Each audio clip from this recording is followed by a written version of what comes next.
All right, all right, all right. We're live now. Hopefully, my connection's all right. What is going on, guys? Welcome to the show. It's a one-man army today for now. Ray will not be on the show today, and Jzach should be joining sometime soon. Hopefully, I don't know why it says there's only one person watching when I got a couple of people in here now. So let me try refreshing this real quick. Hopefully, this thing isn't acting up.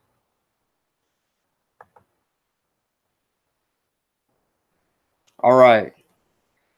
All right, so we're getting some people in here. I don't imagine this is going to be a crazy day full of viewers, but yeah, I'm excited for the schedule release. Yes, I'm very excited for the schedule release. I may even go live. Who knows, if I'm not working tomorrow, I may even go live and talk about it with you guys on live. Very excited for it. And yeah, hopefully we have a easy schedule. We already know who we're playing. Hopefully in that terms, it's going to be a little easier. We have some topics we're going to talk about today on the community notes. If you guys have not checked it out, go ahead to my community posts and check out the topics. We'll wait to talk about most of these topics when Jzach shows up, so we have someone to talk about it with, because I don't want to just talk about it by myself. So Jzach will be here shortly, and Ray will not be on the show this week. So it's a one-man army for now, but I can handle it. So yeah, there's that. I'll go ahead and talk to you guys here. The Madden God is in the chat. Mr. Invincible says congrats on 1.7K. I appreciate that, man. Appreciate that a lot. If it wasn't for you guys, obviously I wouldn't have the subscribers I do. You guys, nobody would subscribe to me if it weren't for you guys, obviously. Raphael's in the chat. What's going on? Mike Nixon, sorry. Mike Nixon's in the chat. What's going on, buddy? Nations is here and Big Blue. The alter egos are there. Kyler canceled his meeting with the Redskins. Wow. Are you serious, Madden God? When's the release again? It is tomorrow, Big Blue. What's going on, guys? What's going on? I don't know if I hope everybody got their notification to come in here. I've only got 5 people on this right now, but it's all right. It's all good. But yeah, excited about the draft. The draft. I am excited about the draft, but I am excited more about the schedule release tomorrow. Should be fun. Should be fun. If you guys haven't already, make sure you guys hit that like button for me. Helps me out a lot. Did you know that Demaryius Thomas went to the Pats? Yes, I saw a notification today from ESPN. Listen, I don't know what it is with the Patriots, man, but they keep getting talent, and we just never know. I can't wait to call in. Yeah, I may even open up some call-in area, opportunities to call in, since I'm doing this by myself right now. So I may even open that up pretty soon. But first, I want to talk with you guys, have everybody get their fair share and what they want to talk about in here. So go ahead and type in what you want to talk about, and we'll get a discussion going. We'll get a whole conversation going. Pat's going to trade up. I'm calling it. You think so, Mr. Invincible? Mr. Invincible is a Patriots fan. He's the highest paid player in the NFL. Oh, we're talking about Russell Wilson. Yes. If hold on, Jzach's calling me right now, but I'm just gonna tell him that I'm live right now. So Jzach should be here shortly. I'm guessing that's why he's calling me. But let me text him right now.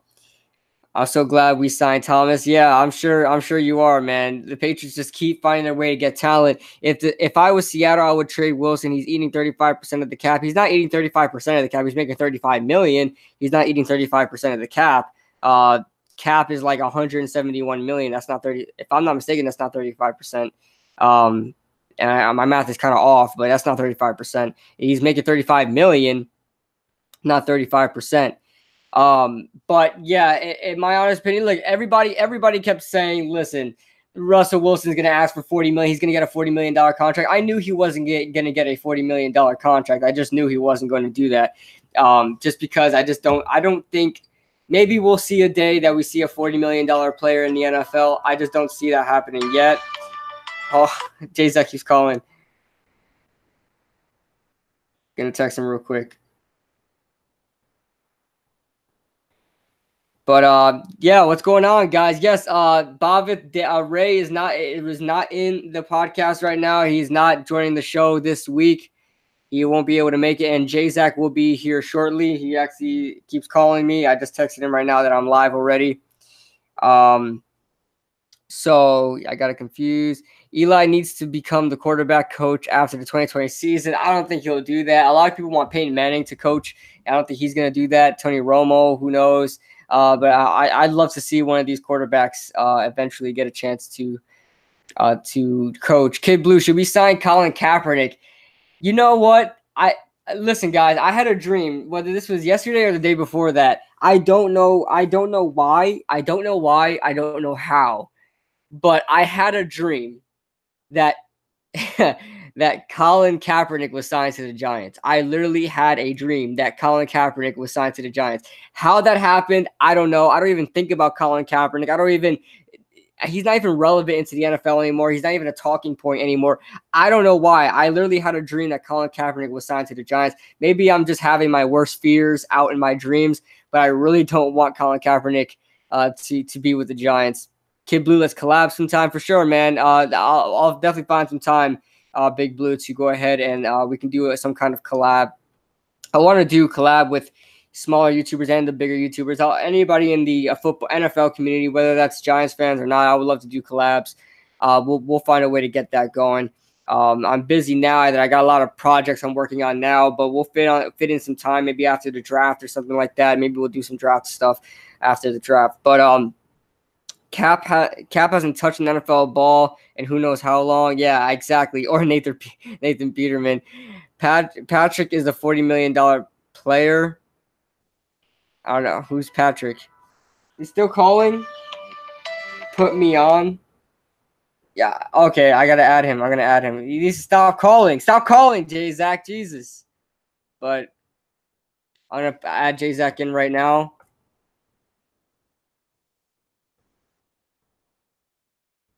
You guys can leave in your comments right now. I'm just going to add Jzach.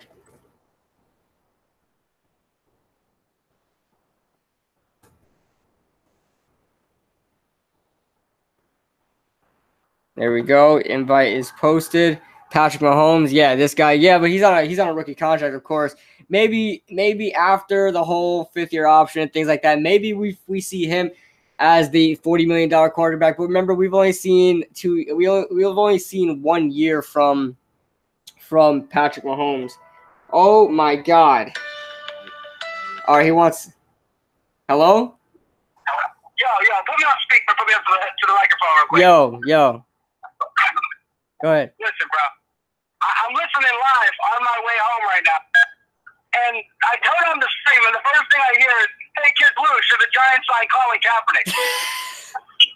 Hey, if you don't get your ass, I swear to God, who's talking about Colin Kaepernick? I forgot who said that. I forgot who asked that, but I was just saying that. I don't know. I had a weird dream. That Colin Kaepernick was signed in my dreams.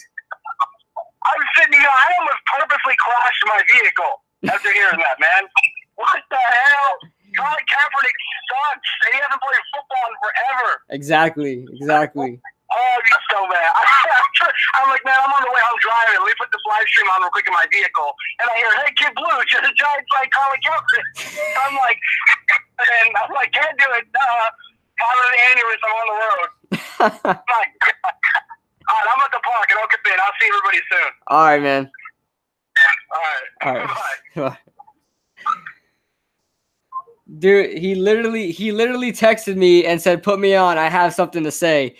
So I don't know who asked that question for Kaepernick. Who asked that question? I don't know. I can't remember, and I'm not gonna go all the way back up to see who did. But Kid Blue for QB and Jzach for right tackle. I'm not gonna be QB, man. I'll be the running back, but I'm not gonna be the QB. Kid Blue, do you have any tips for me to grow my channel? Yeah, I keep trying to eventually make that video where I want to make a video for smaller YouTubers on how to grow their channel, whether that's sports related, anything related. Obviously, there are some genres I don't really know too much about, but sports related, obviously, some gaming stuff, obviously. Not that I have experience in growing my gaming channel. I just know how to do that. But as far as the sports channel, I'm really knowledgeable in doing that. So I will make a video soon, but quick pointers. If you guys plan to make videos, Big Blue, obviously, he's already starting that. If you guys plan to make videos, stay consistent, please. Do not make a bunch of videos and then go, AWOL for a month and then start making videos again, then go AWOL for another month, because your subscribers, they're always looking for some content. They subscribe to you, they're always looking for some content. I remember one time I took like a month off without even letting anybody know. I just took a month off and I didn't make a video. Everybody's asking, where are you at? Where's Kid Blue? All things like that. And then as soon as I came back, my views like completely dropped. I was making like 100 views per video. I had to work my way back up there to get you guys', trust again or whatever it is. But make sure you guys stay consistent. Whether you have a schedule, it doesn't matter. Just make sure you know when you're going to make videos. I don't have a set schedule. I don't plan my videos before I do them. I have my ideas, but I don't plan my videos out like, oh, I'm going to post this day, I'm going to post this that day. Because when in the sports world, it's never planned. A player signed, a player's traded, a player's released, a new contract extension, things like that is out of your control. So you make videos when news happens. That's pretty much what you are as a sports, personality. Make sure you have your own opinion. Do not relay things you've seen on ESPN. Do not relay things you see on NFL Network. You think this of a player. You think this of this coach. You think this of this team, based on what you hear from other people on on those media platforms like NFL Network, ESPN, CBS Sports, things like that.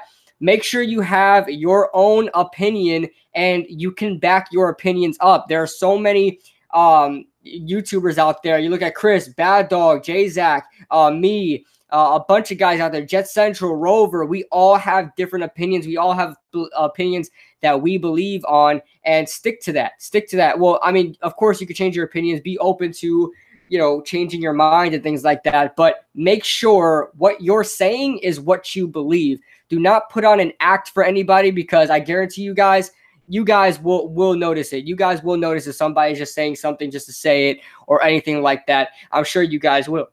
Did you check out Sutton Smith highlights? I'll be completely honest with you guys, I have not yet. But from everything I'm hearing about him, from small highlight clips that I've seen on him from Instagram, like highlighting a potential draft pick for the Giants, I do like what he can bring. I think he can be like, I have a video coming out. It should be up either late at night today or tomorrow. I had to stop rendering it today because I had to make this podcast and my computer can't hold me rendering a video and also live streaming. It'll just be all chopped up and laggy instead, more than it is right now. And I know the quality isn't good. I just imagine that even worse. So it was on 57% after rendering for about 2 hours. And so I had to let it go and render it after this podcast is over. So I will render that video. I actually have a draft simulator from the draftnetwork.com or something like that. It's like a mock draft simulator, and you get to like kind of make your own mocks, choose a team and draft with that team. And it's like it's like playing Madden, basically, drafting in Madden. So I did that. I really like the outcome. I really like the video. I put a lot of work into it, and hopefully you guys like that. It should be up very soon. Make sure you guys have that notification bell on. If you guys don't already, make sure you turn that notification bell on for me as I get to more of your comments. Yeah, I do too, and I'm not even a Giants fan. I appreciate that, man. You joining in and you're not a Giants fan. I love the guys. Of course, I love my Giants fans, but I just love when people join in the show, watch my videos, and are not Giants fans. It warms my heart. So Jeffrey Abbey's in the chat. Very, very knowledgeable YouTube typer, I guess you want to call him. Very well supported, supporter of mine, good supporter of mine. I always see him on other videos, like the New York Giants official thing, and then a couple other YouTubers and stuff like that. I always see him around making comments, stuff like that. So it's good to see Jeffrey Abbey around. Yeah, that's exactly what I do for the most part. My opinions are so different and many people don't agree, but when I bring up all the facts, then it makes sense. Yeah, see, don't worry about if your opinion, well, make sure your opinion isn't just stupid, like flat out stupid, but and I don't think anybody's opinion is actually stupid in the NFL. Well, I mean, I've heard some bad bad observations and things like that. But if you look at Skip Bayless, as long as you're not worse than Skip Bayless, as long as you're not worse than Stephen A. Smith, as long as you're not worse than Max Kellerman, who else? Colin Cowherd. These guys, they're making a living giving you guys horrible takes. Like YouTubers are gonna hate me for saying this. Other YouTubers like me are gonna hate me for saying this, but crazy, unpopular opinions, stupid opinions will get you somewhere. It will. Maybe that's why I'm not very popular. I don't know. Maybe that's why us YouTubers don't have our own show like Chris and Bad Dog. We don't have our own show on NBC or NFL Network or any of these other shows because we have more realistic opinions and people want to watch the people with crazy opinions. I don't know what it is. I do that too sometimes. I tune into First Take just to laugh at it, just to see what the hell Stephen A. Smith has to say. So make sure, that being said, make sure you guys have your own opinions and make sure you believe in your own opinion. Whether you want to change your opinion or not, just make sure you believe your opinion. Make sure you have the stats. Make sure you have the evidence to back that up. And make sure you speak.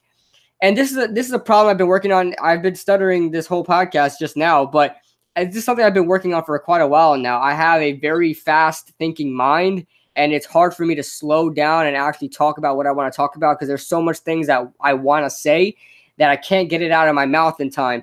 So just work on, and I know not everybody is the perfect speaker. You know, I'm not the perfect speaker. I'm just a guy with a camera. That's pretty much all I am. I have no training in this whatsoever.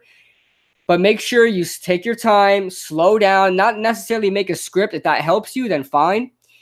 I tried to make a script one time. I thought I was too limited. So just reading off the script and then kind of getting backtracked and all messed up in what I was saying. So I just stuck with no script. I'm just going to go with what I want to talk about, and whatever pops in my head will pop in my head. Yes, sometimes I finish my video and I'm like, damn, I wanted to say this. Damn, I wanted to say that. But make sure you slow down. Take your time when you guys talk. I have a huge stuttering problem. I have like a speech impediment almost. I stutter. I have a bad stutter sometimes, even in my normal life. Even when I don't even mean to say something fast and I just say something, how you doing? I have a stutter, a very slight stutter. It happens. It shows up sometimes and it gets really bad sometimes. But you work on that. So don't worry. If you guys don't speak right, if you guys have a speech impediment, maybe you guys have a lisp, maybe you guys, I don't know, have that, voice in you. I don't know, right? But if you guys have that, don't worry about it. Just make sure you're a fun and knowledgeable person. All right, so we're gonna invite Jzach now, and yeah, just work on your speaking. You guys can even go back. I never hide who I used to be with you guys. If you guys want to go back and look at my old videos, I'm talking from 5 years ago, back in the 2014 season, like Odell Beckham's rookie year. That's when I first started making videos in 2014. Go ahead and look at those videos. You guys can learn from that. Go ahead and look at my progression through that. Not only with quality, not that the quality is great now, but go ahead with the quality. Look at the quality of video production, not visually, but kind of mentally. You see what I'm doing now. You see how I'm talking. You see how I'm always bringing up something. Something is always constantly going in my head. Do not allow a dull moment. If you guys don't have any editing skills, whatever, you guys don't know how to edit, you guys don't have the resources to edit, make sure if you guys are doing it all in one take. For 3 years, I had to do it all in one take because I didn't know how to edit. Didn't have any editing software. It was just me and my crappy phone. Make sure if you guys are doing it all in one take, I'm going to get you right in, Jzach. Hold on. Make sure if you guys doing it all in one take, you guys keep the train rolling. Do not let a dull moment go by. Don't look, don't have a shaky camera. Don't, or vertically, never have that vertical camera. Have it widescreen. That's what people want to see. And also, don't look down. Don't look all the way. Always look at the camera. If you want to look at the screen, go ahead and look at the screen, look at the camera. just make sure you're faced forward. If you're at an angle a little bit, maybe you're looking at your computer screen and your camera's right here, that's fine too. But you know, you don't want to see this. You don't want to see, well, I think the Giants are good, and you know, when they draft a player, I hope they go edge rusher. I hope they go edge rusher. I really like Cleveland Farrell. Don't do that, okay? Make sure you don't do that. If you do that, stop the video, start all over again. I remember when I used to do that, I used to catch myself doing that. And I remember when I used to take so long in responding and getting what I want to say out. Sometimes I take 5 seconds just trying to recollect my thoughts, and I just ended the whole video. Sometimes I would have 30-minute videos because I didn't know how to edit. I did all in one take.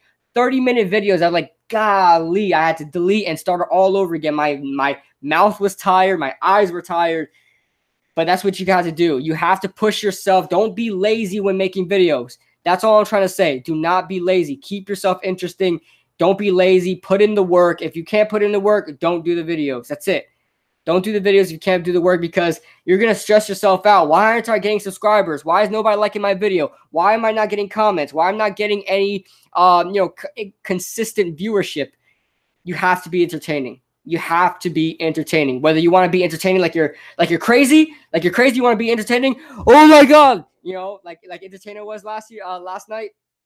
But if you want to do that, if you want to be more like me and sort of laid back, I rant sometimes. I really lay it down sometimes. You want to be like me and do that. I'm more of a conservative type guy.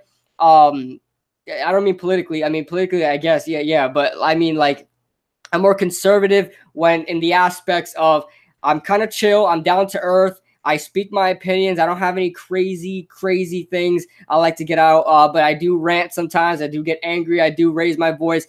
Things like that. If you want to be like me, you can, but just don't be boring. Just don't be boring. I'm going to add Jzach in the chat right now. I'll read your comments in a second, guys. Jzach, I'm going to try adding you the other way first because it's just easier for me. And then if it doesn't work, let me know. Let me know if you still don't have the invite, and I will invite you through email. I'll have to sign in. I'll have to go on email, gmail.com real quick. I'll pull it up just in case. See, moments like this, guys, if you guys, live stream is different. You guys can do this because you guys are still here. But when you're doing a video, make sure there's no dull moment where you're literally there for 10 seconds. Like, I forgot what I was going to say. What was I going to say? Don't do that, okay? Don't do that. I think people who have lisps sound great. Yeah, I have a small, if you guys haven't noticed, I have a small lisp. I have a small, when saying my S's, I say like this. Like, I don't say like with my full mouth closed. My mouth is kind of open here, and I kind of go like that, like that. So I say the S's kind of sound kind of weird. They're kind of more saliva-y. They're not like I don't know. You guys may not even notice it right now, but when you speak to me in real life, and sometimes I notice it because I hear myself talk every day. I don't know why the other way doesn't work. Okay, no problem, man. I'll invite you right now through there. But I have a small lisp, or I don't know if you want to call it speech impediment, what it is, but I just that doesn't even bother me. That doesn't even bother me. I've seen other people that have worse speech impediments than me, and they're better speakers than me. They're better speakers than me, and they have speech impediments. So if you guys have a speech impediment, do not worry about that. Don't worry about that. Do not think you're not good enough, because at the end of the day, we're all just people with a camera. We're all just people with a camera, you know? All right, Jzach, I'm going to invite you right now, man. I'm going to get that link. Hello? Gonna get that link. But like I said, guys, I am coming out with a video, the draft simulator video later on today, if it renders in time, or early tomorrow, or whatever it comes out. I don't like to upload my videos in the middle of the night just because nobody views it, and I want to get good viewership in the first few hours. That's another thing, guys. Make sure you guys know when to upload videos. I intentionally do not upload my videos at 8 in the morning, 9 in the morning, unless there's breaking news that happens. I don't do that because you don't get good viewership. People are at school, people are at work. Don't do that. Make sure you want to upload your videos. If you're doing like what I do every year, what most of you guys subscribe to me for, when I was doing my predictions. And what's going on, Jzach? When when I was doing my predictions, I do it around like 5 to 6 o'clock every Tuesday because that's when you pretty much get all the people to watch there. You don't do it early because nobody's gonna watch. But what's going on, Jzach? Do you hear me? I don't hear you. Oh, he's over here trolling. He's trolling. I hear your mouth music. I hear your saliva doing. Oh fuck! I forgot we're on Google Drive, so the mic is really sensitive. We're on Discord. You aren't gonna hear shit. hey, man, who am I? I've done. Dude, if you guys have not watched Chris's live stream yesterday, I don't know if he doesn't have it up, right? No, he deleted it. Yeah, I imagine he would, but that was interesting. Interesting to say the least. I think interesting is a little underrated of a word there. That's underwhelming. Real, interesting man. is definitely underwhelming. Honestly. So I'm gonna add my other account in here so we can have both. We can see each other both instead of it just switching the camera. So why do we do this on Skype? Because I don't have OBS. That's why.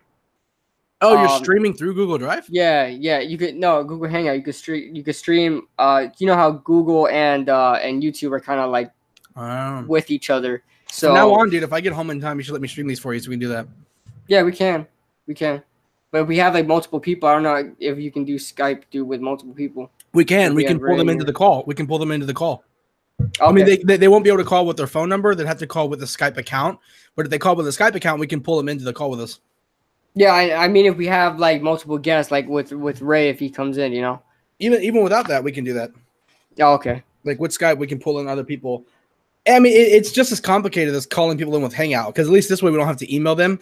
They just have to call us. They just have to find our username on Skype and call us. You can do 3 people in one Skype. Yeah, and you can do up to like 5 people in a Skype call. Okay, cool. Skype used to be like what gamers used on PC until they had like OBS until they had like Discord. Yeah. I'm gonna invite my other. Your cousin's in. What is good? I know. I seen it. What's good, Ray? So, Royal. But I was just giving advice to anybody making videos, man. I was just because a lot of people actually I want to make a video soon on the best advice of growing your channel and things like that. And I'm sure you would have something to say there because you just started yourself and you're already on a good track. I mean, you're much better than when I first started. Yeah, I just started with a crappy phone. Yeah, but you didn't have you. So I mean, I have you. So I mean, that's true. Yeah, people don't know this. I sucked them off, and then I have some subs now. So, whoa, guys, don't get any thoughts. Favors for favors. Mr. Vinceville said, "Kid Blue, who do you think the patch should take at 32?" Mr. Vinceville said that. Oh my gosh. I'll answer that. Will Greer. No, I mean they can go Will Greer there. I'm not even kidding. Yeah, I mean they can. I think Will Greer under Bill Belichick's system could work easily. I truly think it could work. That you can go a Zach Allen there because they need some edge rush help. I like Zach Allen. Why can't I freaking do this? Zach Allen, if you want to go tight end, if one of those major tight ends are still there, I don't know. I'm not too sure about TJ. Yeah, TJ Hawkinson. Yeah, but I don't think TJ Hawkins is going to be there. So if you want to go Noah Fant, or if you want to reach for a my draft he was Irv Smith or something like that, you can do that. Golly, but that's why I envision you guys drafting Mr. Invincible. He's a big Patriots fan. Raphael said, "Do you think the Giants should draft a QB this year or next year?" Next year. Next year. You guys will see in my next mock draft that I dropped that we're going to go defensive players in the first 3 picks. I'm going to do a best case scenario, a realistic best case scenario 7-round mock draft for the Giants. I'm going to release that, and I don't have it taken a quarterback. I don't even have it trading for Rosen. I think we should wait till next year. I'm fully behind the fact that we should wait till next year. Yeah, for sure. Like 100%. I don't care for Rosen that much. I don't care for Haskins. Kyler's the only guy I like. He will be gone at 6 unless we trade up to 3 for him if the Cardinals don't take him. So realistically, I think it's next year. I think we grab Tua. I think Tua is barely worse than Kyler Murray. And the thing is with the quarterback class next year, I like the possibilities we have at quarterback next year, right? Like I like the three guys there. I really don't like the quarterbacks this year, besides Kyler Murray, of course. But I really like the possibilities of next year. Like if Tua's gone, Fromm isn't so Mhm. bad. If Fromm and Tua are gone, I like Herbert. So it's Exactly. like the top three guys, which we will at least be able to get one of them. I'm actually okay with all three of them. I think all three of them are better than Haskins. I don't think any of them are better than Kyler, but they're definitely better than Haskins, and I'm completely okay with taking any three of those guys. And they have more than 1 year under their belt. Like with Haskins, he had 13 games under his belt. We don't know what we're really going to get out of him. Kyler already had 1 year as well. So Ray said thoughts not having this episode thoughts on this episode not having the best YouTuber. Ray, are you really a YouTuber though, Ray? You're a co-host, and that's it. You're just a co-host at this point. Ray, you need to upload more videos, man. You upload more. Everybody go to Ray's video and make him do it. Make him do it. Threaten him with unsubscribing on his channel if you guys are already subscribed. Cause I'm tired of this. He needs to make a video. Threaten him with violence. That'll work. Board and Arrow says hashtag Herbert 2020. Maybe. Yeah, I mean, I like the possibilities there, man. I prefer Tua. I prefer Tua, but I'll take him. Yeah. Jalen Ferguson at pick 37? Absolutely not. He said, LMAO, I am a YouTuber. I have a video. That means nothing. That means nothing. Dude, Ligma has YouTube videos up. Is he a YouTuber? But no, I do not want Jalen Ferguson at 37. He's got horrible after-field problems. He's had them. Dude, I also just don't think he's that good. Tape? Why do people like his tape? So I can see why people like his tape. I don't think he's bad. I just don't think he's worth the 37th overall pick. He's not worth a third. He's worth a third round. He's a third rounder to me. Why do people have him going in the first? I think he's a third rounder. Like, I want to trade down and draft Jones. Gross. If the Giants were to double dip at edge rusher and he's the second edge rusher they get, I'll be fine. But if he's the only edge rusher we get, I'm gonna be pissed. Oh, true. Jzach, screw you. Your assistant co-host. I'm like, true. Oh, Trevor Lawrence, man, in 2021. Oh, I love man. Dude, if we got Trevor. Man. Whoop, Trevor, I think Trevor's almost as good as Baker right now. Like, not right now, but like in terms of talent, I think Trevor's almost gonna be as good as Baker. Like, if he keeps this up, he might be better than Baker. Like, Trevor is going to be the best quarterback to come out in years. I don't care what anybody says. Here's my thing. Since I've been watching ready football, now. Since I've been watching football, Baker Mayfield has been the best quarterback I've ever seen come out of college. I think Trevor Lawrence could be better than him coming out of college. Like, that's how much. My God! That is the take. Yeah, that's just the take. But I can't wait that long. I need to have one by next year. Like, next year's the year. I think you have to take Tua, you have to take Jake, or you have to take Justin Herbert. But we're missing some. I've seen some people want to talk about some stuff. I want to trade down and draft Jones with the first pick. What do you think? That's absolutely disgusting. It's Kyler Murray or there is no quarterback. It's Kyler Murray or none. No other quarterback is worth it. It's not worth it. Kyler Murray or bust. I'm just looking. I actually did more tape on Dwayne Haskins, and I'm just not impressed. Not impressed. Quinn Williams or Devin White at 6 and Cleveland Farrell at 17. Nah. Wait, what do you say? Where is that at? Quinn Williams. It's right under the draft Daniel Jones. It's Dad Fi Kids Stephen. Stephen, he says Quinn Williams or Dev. You gotta scroll up, dude. He says scroll up. I'm scrolled up, so I have whatever new chats are coming. I'm trying to catch up on everybody. He said Quinn Williams or Devin White at 6, and then Cleveland Farrell at 17. I wouldn't be upset with it. I don't want it. I'm gonna give you a spoiler because half of you guys are here are probably even gonna watch the video. So my best case scenario, Giants mock draft 7th round, but it's realistic. Is at 6. I want either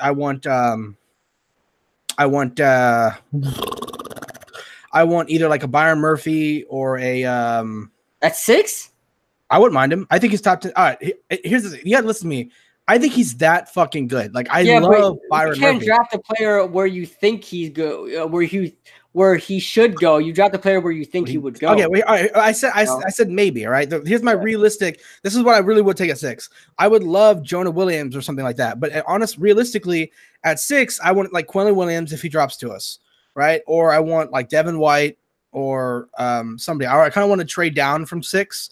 And then at 11, or like at 11 or something like that, I would actually definitely take a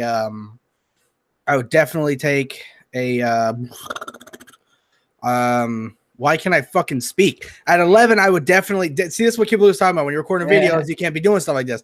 At like an 11-10, I would definitely take like a Brian Burns or somebody around that line.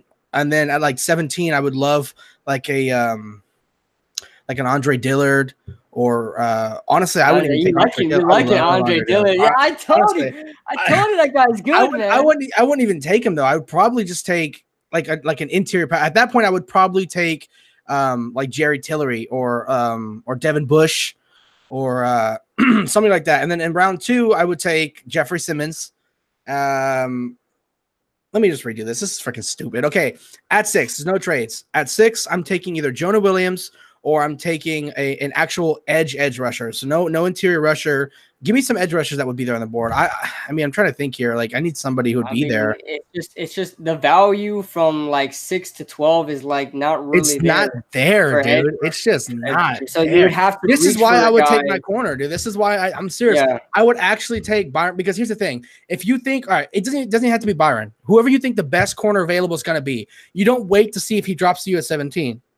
Take him. If you think he won't be there, you're like the Browns last year. Like the Browns last year, they took Devin Ward. I think that was a good pick, and they took him higher. I think Byron Murphy is in that class. I really do. That's why I think it's completely logical. I would take Byron Murphy at 6. At 17, honestly, I'm not even kidding here. I would take an edge rusher. I'd probably take like a Brian Burge or a Cleveland Furrow, whoever's there. And then at round 2, pick 37, I would take a Jeffrey Simmons. Or I would honestly take Jeffrey Simmons, and I would trade back up into the 2nd round, and then I would either get Andre Dillard if he's there, or I would get Chuma Edoga in the 3rd round, because I think he'll be there as well.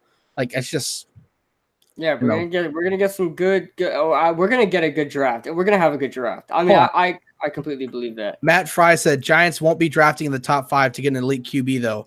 Better get your QB this year. Why do you think that? Have you seen our roster? Trade up. Have you seen our roster? Our roster sucks. Why do people think we're not going to be in the top 5? Oh yeah, our roster's garbage. Well, there's because we have such an easy schedule. There's a chance we won't be in the top 5, but possibly top 10. I don't imagine us being past the top 15. But also, there's not, honestly, every year there's getting less and less teams that really need a quarterback. Like next year, it's going to be us, the Broncos, the Redskins, maybe still. Who else would need a quarterback at that point?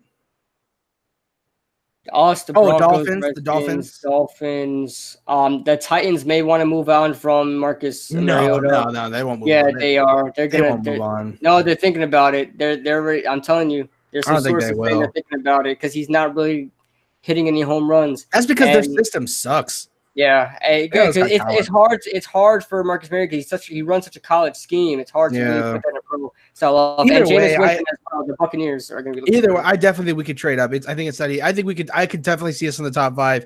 If not, we could easily trade up.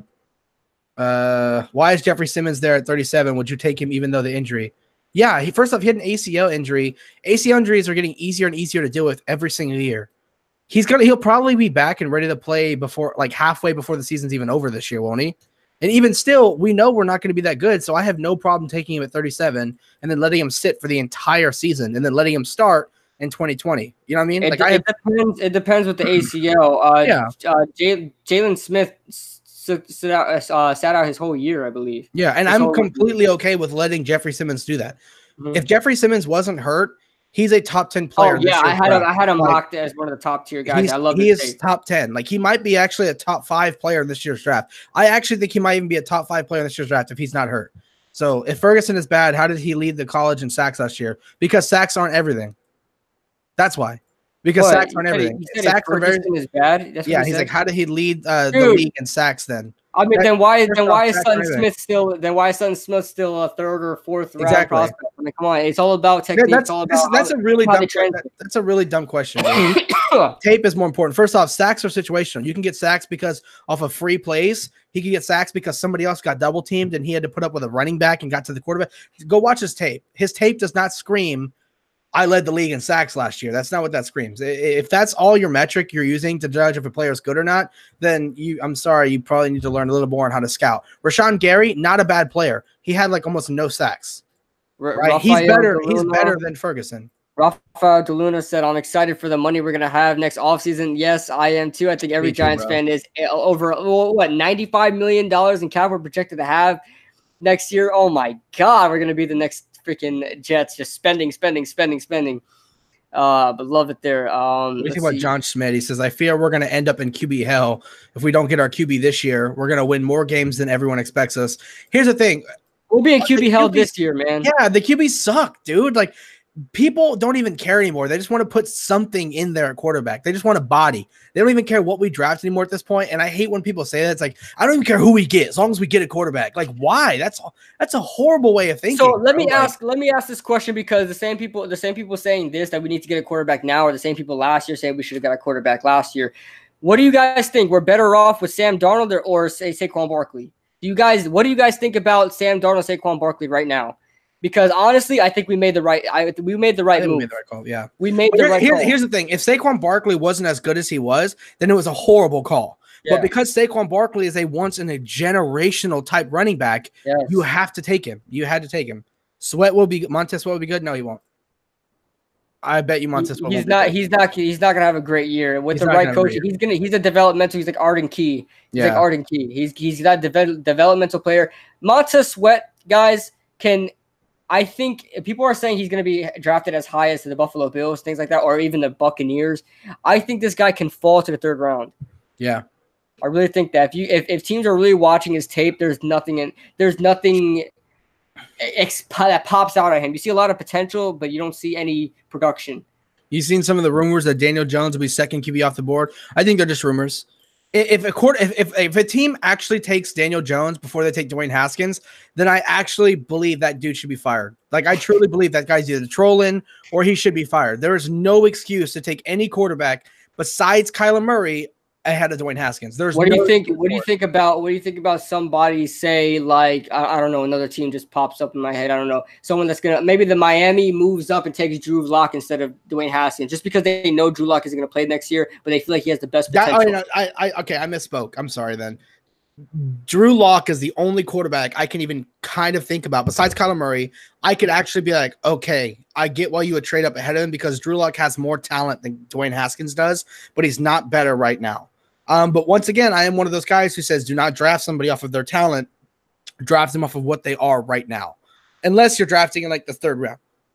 I'm a firm believer that in the 1st and 2nd round, you do not draft off of talent. You draft off of production and what they are right now. And then the 3rd round is when I start taking shots on guys because they have a lot of talent and like production. Yeah, like the thing is, guys, we speak badly on Montez Sweat. We speak badly on Rashawn Gary. We speak badly on Dwayne Haskins. But the thing is, the only reason why we do that is because we're not going to waste such a high pick on these players. Are they good? Is their tape exceptional? It's okay for a 2nd round, 3rd round type talent. But when you're talking about taking somebody, people are saying outrageous. Even when I was extremely high on Montez Sweat, I would have never thought in my lifetime that I would take with the Tampa Bay's pick, number 5, that I'll take Montez Sweat. I'm never doing that. But people are still mocking that to happen. It doesn't make any sense. You know, to say that he's better than a Brian Burns or a Cleveland Farrell is outrageous. People are not watching the tape. They're going by what they see on NFL Network. And I tell you right now, I'm telling you right now, these analysts are doing that on purpose so they can get a headline. They can get a headline. They can get you to watch their stuff. They can get you to do all that stuff. That's exactly what they do. It's dumb.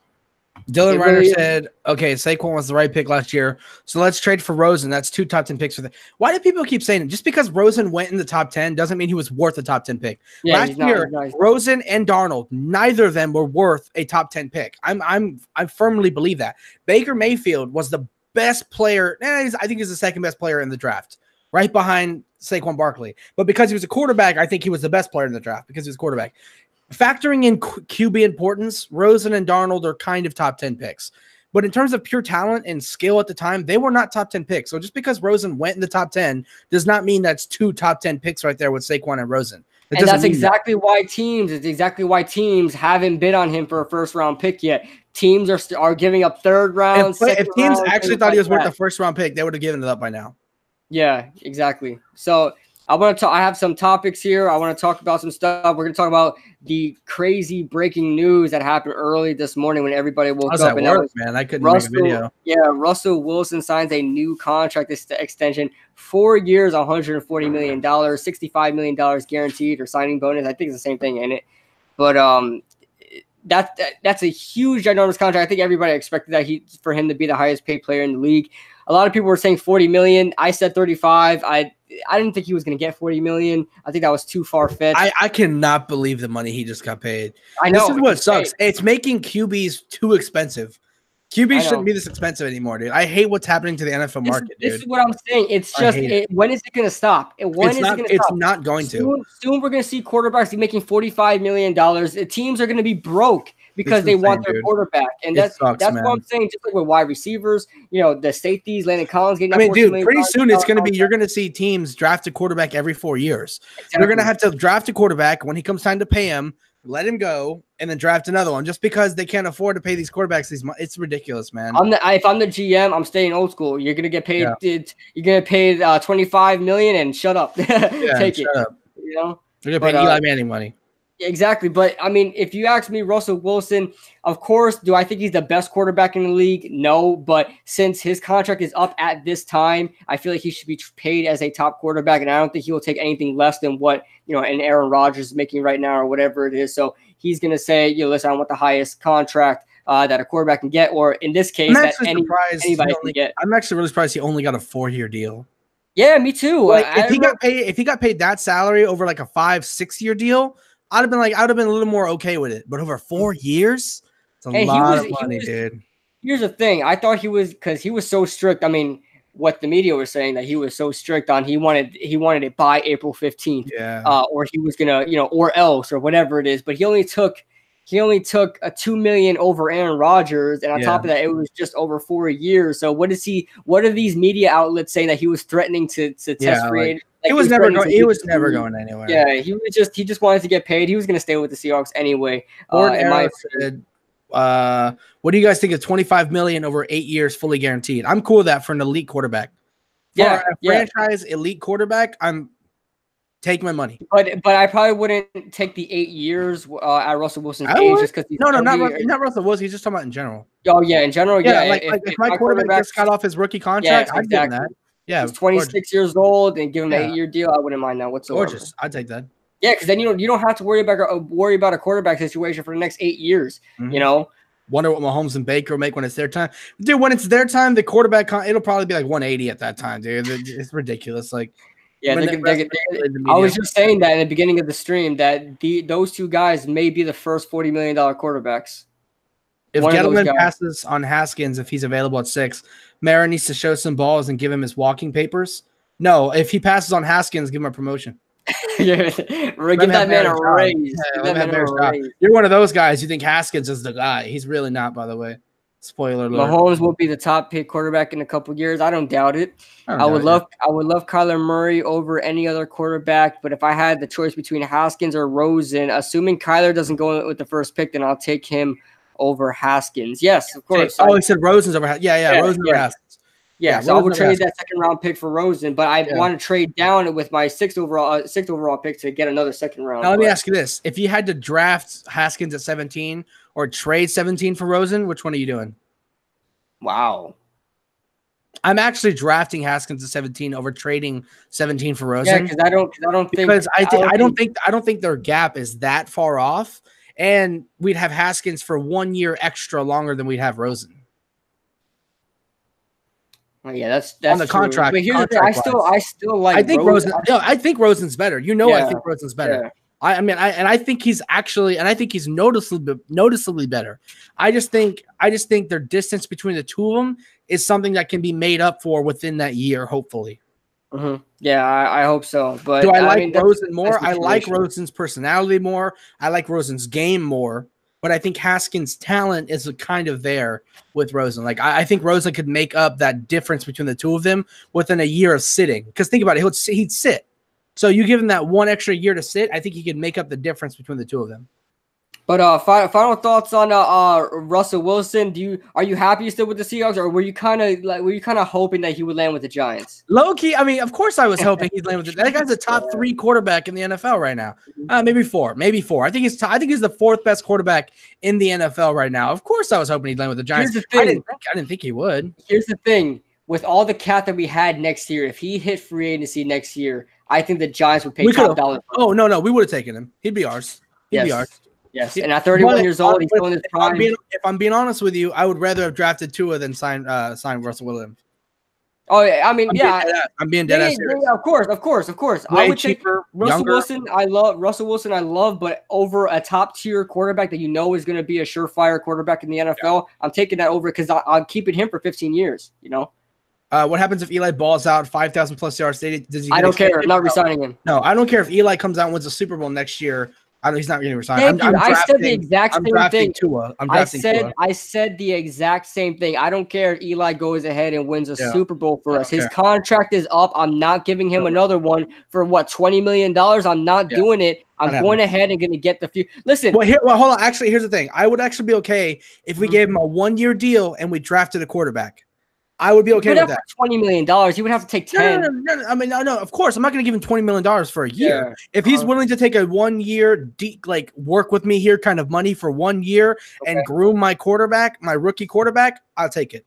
Then I'll take it. Oh, did you guys actually hear from Adam Schefter? Eli says he expects. That's not saying they will. Yeah, I don't think but they will. I guess from what he feels, they expect. I mean, it's happened to him 2 times in a row already. He said that last year too. Yeah, he said that with Carolina. He said that he acknowledged they could be taking a successor, and he said, "Okay, I'll do what I have to do." Like I think it's it's the same thing as this was last year. This has nothing to do with whether we're taking a quarterback or not. Yeah, so I think it's just what he feels right now, and Eli knows his time is going by, man. I mean, he has to accept it. I think he has accepted it. In a way, Eli is a little bit of a passive aggressive type guy. Yeah, he is. He's very passive aggressive. So I think he's not very happy with it, but I think he just has to go with the flow at this point. He says, "Who would you pick at 6? No Murray." Honestly, if I'm not taking Jonah Williams at 6 or Byron Murphy at 6, I'm trading down. Only 2 players I'd take at 6. All right, let me give you the scenario. Top 5 goes Kyler Murray, Nick Bosa, Josh Allen, Quinn Williams, and then 5 can be Devin White, I guess, even though I still wouldn't take Devin White at 6. I don't think he's worth the 6th overall pick. Okay. At that point, those are the guys who are gone. And replace anybody you want at 5, I don't care. If I'm not taking Jonah Williams or Byron Murphy, I'm trading down. But here's the thing. Whether it's Jonah Williams or Jawan Taylor, I think if we trade down from 11 or 13, I think one of them will still be there. I honestly, if I'm the Jaguars, I'm taking Jonah Williams. Yeah, as they need a tackle. Jonah Williams, the best tackle in this year's draft. Yeah, if Jonah Williams is gone, Andre Dillard's my next guy. If Andre Dillard's gone, my next guy is probably Jawan Taylor. After Jawan Taylor's gone, right tackle. Yeah, after Jawan Taylor's gone, it's probably Dalton Reisner, and then after that, it's Chuma Edoga. So you'll find another right tackle if it's not Jonah Williams. But I do think Jonah Williams is clearly better than everybody else. And then after that, it becomes but I think the tackle class is so good. But I think Jonah Williams is just clearly the best one for me. It's very top heavy. Very top heavy. Because I've looked at some other guys, not a lot of other guys, but there's this one guy, Caleb McGarry. I don't know why he's being talked about. I watched his tape from Washington. He's garbage. He's garbage. He is butt, and he's a 3rd round prospect. I can't believe he was a 3rd round prospect. I had him as a 5th round grade. Yeah, he cheeks. He's cheeks. Yeah, he's freaking booty, man. So I want to transition now to a new topic. There's so much good stuff going on in the chat, though. Go ahead. Oh, hold on. Go ahead. What was it? A lot of good stuff. So David Lopez says, the guy who was talking about Haskins saying Gettleman should be fired. He said, when would you hope Gettleman addresses the elephant in the room? Next year, Tua, Justin Herbert, Jake Fromm. Yeah, we're going to speed through these comments. But knowing Gettleman, he'll pick Haskins. I'm telling you. Everybody said the same shit last year about Sam Darnold. We don't take a QB. We extend Eli, take for Tua. That's what we said. I would be fine with that, but he's a guy said we had money though. You got to retype that, fan. Yeah, he said I would be fine with that, but hey, you guys said we had the money though. Oh, yeah, it's okay. I don't know what he's responding to that. He said I think the Dolphins would end up with 2 possibility, but if they don't get a quarterback this year, I think they will get a quarterback this year. They could. Haskins made Urban Meyer change his playbook at Ohio State. That means nothing to me. Don't take deals. They want the bag. Well, then let him walk, man. If he's not willing to take a deal, let him walk. And Jeffrey Abbey actually brings up a good point. Yeah, Jeffrey does. Byron Murphy will slip to 17. You don't know that. Saying you think he might slip to 17, I'd be okay with. But even still, I think if teams are smart, there's no way in hell the best corner of the draft slips to 17. I'm not really in love with the D lineman. I'm in love with Jeffrey Simmons, Jerry Tillery. I want to highlight something that Smooth 357 said. What do you think about if we get Will Greer in the 3rd round? I don't want it. I don't want it. You don't want it? Don't waste. Take your quarterback early and take the best one you can. Don't take a late round guy and hope he develops into something more. You take your quarterback early, and that's it. I think Will Greer in the 3rd round is actually good value. I think he's very solid quarterback. I think he's one of the few quarterbacks who can actually survive in the NFL right now. Well, it's like a Davis Webb player. Yeah, he reminds me of Davis. But you take your guy now and you take him early. None of this late round drafting. Give a live 409. What's going on? Bobbith, don't worry, Bobbith. Me and Gio are gonna live stream during the draft. Don't worry. Yes, sir. We're gonna be live streaming. Make sure you guys join. You might catch my suicide if Haskins is drafted, though. I will. What if we draft DK Metcalf at 6? Bro, I swear to God, I'm gonna break my monitor, dude. Like, you have no idea. Oh, put a Superman punch. Jonah Williams projected to be a guard in the league, not by anybody who knows football. He's not. Oh, by Daniel Jeremiah. That guy is such a freaking joke, man. I can't believe he worked for NFL teams. I can't believe this guy worked for NFL teams. Mike Nixon says, Jzach, besides Murphy, do you like the other co-op corners in this draft? I do want to answer that question, but I'm not going to because we just made a video last night that will be uploaded tomorrow, I think, on Kid Blue's channel of our top 5 corners. If you send it to me soon, I already. I already sent it. You did? Okay, so after I'll put it tonight. Okay, so tonight our top 5 cornerbacks will be uploaded. The short answer to that is yes. There's a lot of cornerbacks I love in this draft. Kid Blue and I, there's a lot of corners we love. But yes, there are other people I like just as much as Murphy, but Murphy I think is easily the best corner in the draft. So okay, so much. Let's go ahead and reach on to your topics, dude. By the way, guys, I know we're ignoring some of these to move on to topics. We fucking love the fact that you guys are just keeping this chat popping. It's awesome. It's a lot of fun stuff to talk about, but we got to address these topics, man. But after we after we finish the topics, guys, we'll just go, freestyle. You guys could just, hit us with the questions, hit us with the comments, and we'll answer them. Yep. I want to get into Adam Thielen, and then with Adam Thielen, I have a question that kind of relates to Adam Thielen. Now, Adam Thielen signed a 4-year, $64 million contract extension, and to me, it is well deserved. I mean, that guy is an absolute monster of a wide receiver. He was undrafted. I think Minnesota didn't expect him to be what he was, being that they already have Stephon Diggs, who they also got in like the 5th rounder, by the way. So they got some good value at wide receivers there. But I did see a tweet saying that somebody, I don't know who it was or where it's from or what source it was or whatever, but there was a tweet saying that somebody was talking about they wouldn't have signed Odell because have you ever heard of Adam Thielen? And that brings up a question that I really wanted to talk about is finding undrafted talent just as important as drafting well? Because we look at the Giants. Let's just forget about any other team. Look at the Giants. We've had, I know you guys can say what you want about Roger Lewis, but he was undrafted. The fact that we got production out of him was great. Andrew Adams, I wish we could have kept him around. I don't know why the hell we didn't keep him. I love Andrew Adams. Ever since I scouted him when we signed him, I knew this guy would make the roster. Most notably, Victor freaking Cruz, undrafted. We look at a bunch of other players that were undrafted, especially for the Giants. It is a huge part of drafting. It's part of the draft to me. It's part of the draft. After the official draft is over, the next part of the draft begins where teams are fighting to get the guys who weren't drafted, who weren't on the radars, that can be potential stars. And that's something that no one ever talks about. That's how you build a team. Undrafted. These guys are cheap. These guys nobody talks about with the right practice, with the right coaching, they can be something fantastic. And we've seen teams make it far in the playoffs, like the Giants in the Super Bowl with their star wide receiver, Victor Cruz, who was undrafted. So to me, finding undrafted talent, being a good GM, and it is about finding undrafted talent, getting your scouts out there and looking at what a player can be rather than what he's already put out there, like in first-round talents. Like anybody could scout a first-round talent and say, hey, he's good. But it takes a real good scout, a real good GM to say, I want to sign this guy. I think he could be a potential star for our team. But yeah, that's what I have to say about undrafted talent. I want to propose that question to you. Is finding undrafted talent just as important as drafting well drafting in the draft? It's like yes and no. I don't think it's as important. I think drafting well in the draft is way more important because those are those are guys that you have to understand. You cannot let one of those guys slip, right? And I think finding good undrafted players is actually easier than picking good in the draft because there's not a lot of competition when it comes to undrafted players. You can just sit there and scout and be like, nah, I don't want you. I want you because you're not here. With guys who you have to draft, you have to worry about who's going to fall to you. You have to worry about, all this other stuff. So I think it's easier to scout undrafted players and decide whether you want them on the team. Finding gems, it's not that it's so hard. It's just that it's rare, right? And you have to utilize them. So I definitely think drafting well in the actual NFL draft is a lot more important. Because if you think about, say you have just the best band of scouts, right? And you draft well, you draft like any other team would. You get some star players in the first few rounds, but then you sign, I don't know, you sign 20 undrafted free agents, and out of those free agents, maybe 5 or 6 of them make the roster. I mean, that's acceptable. Do you have a delay on your stream?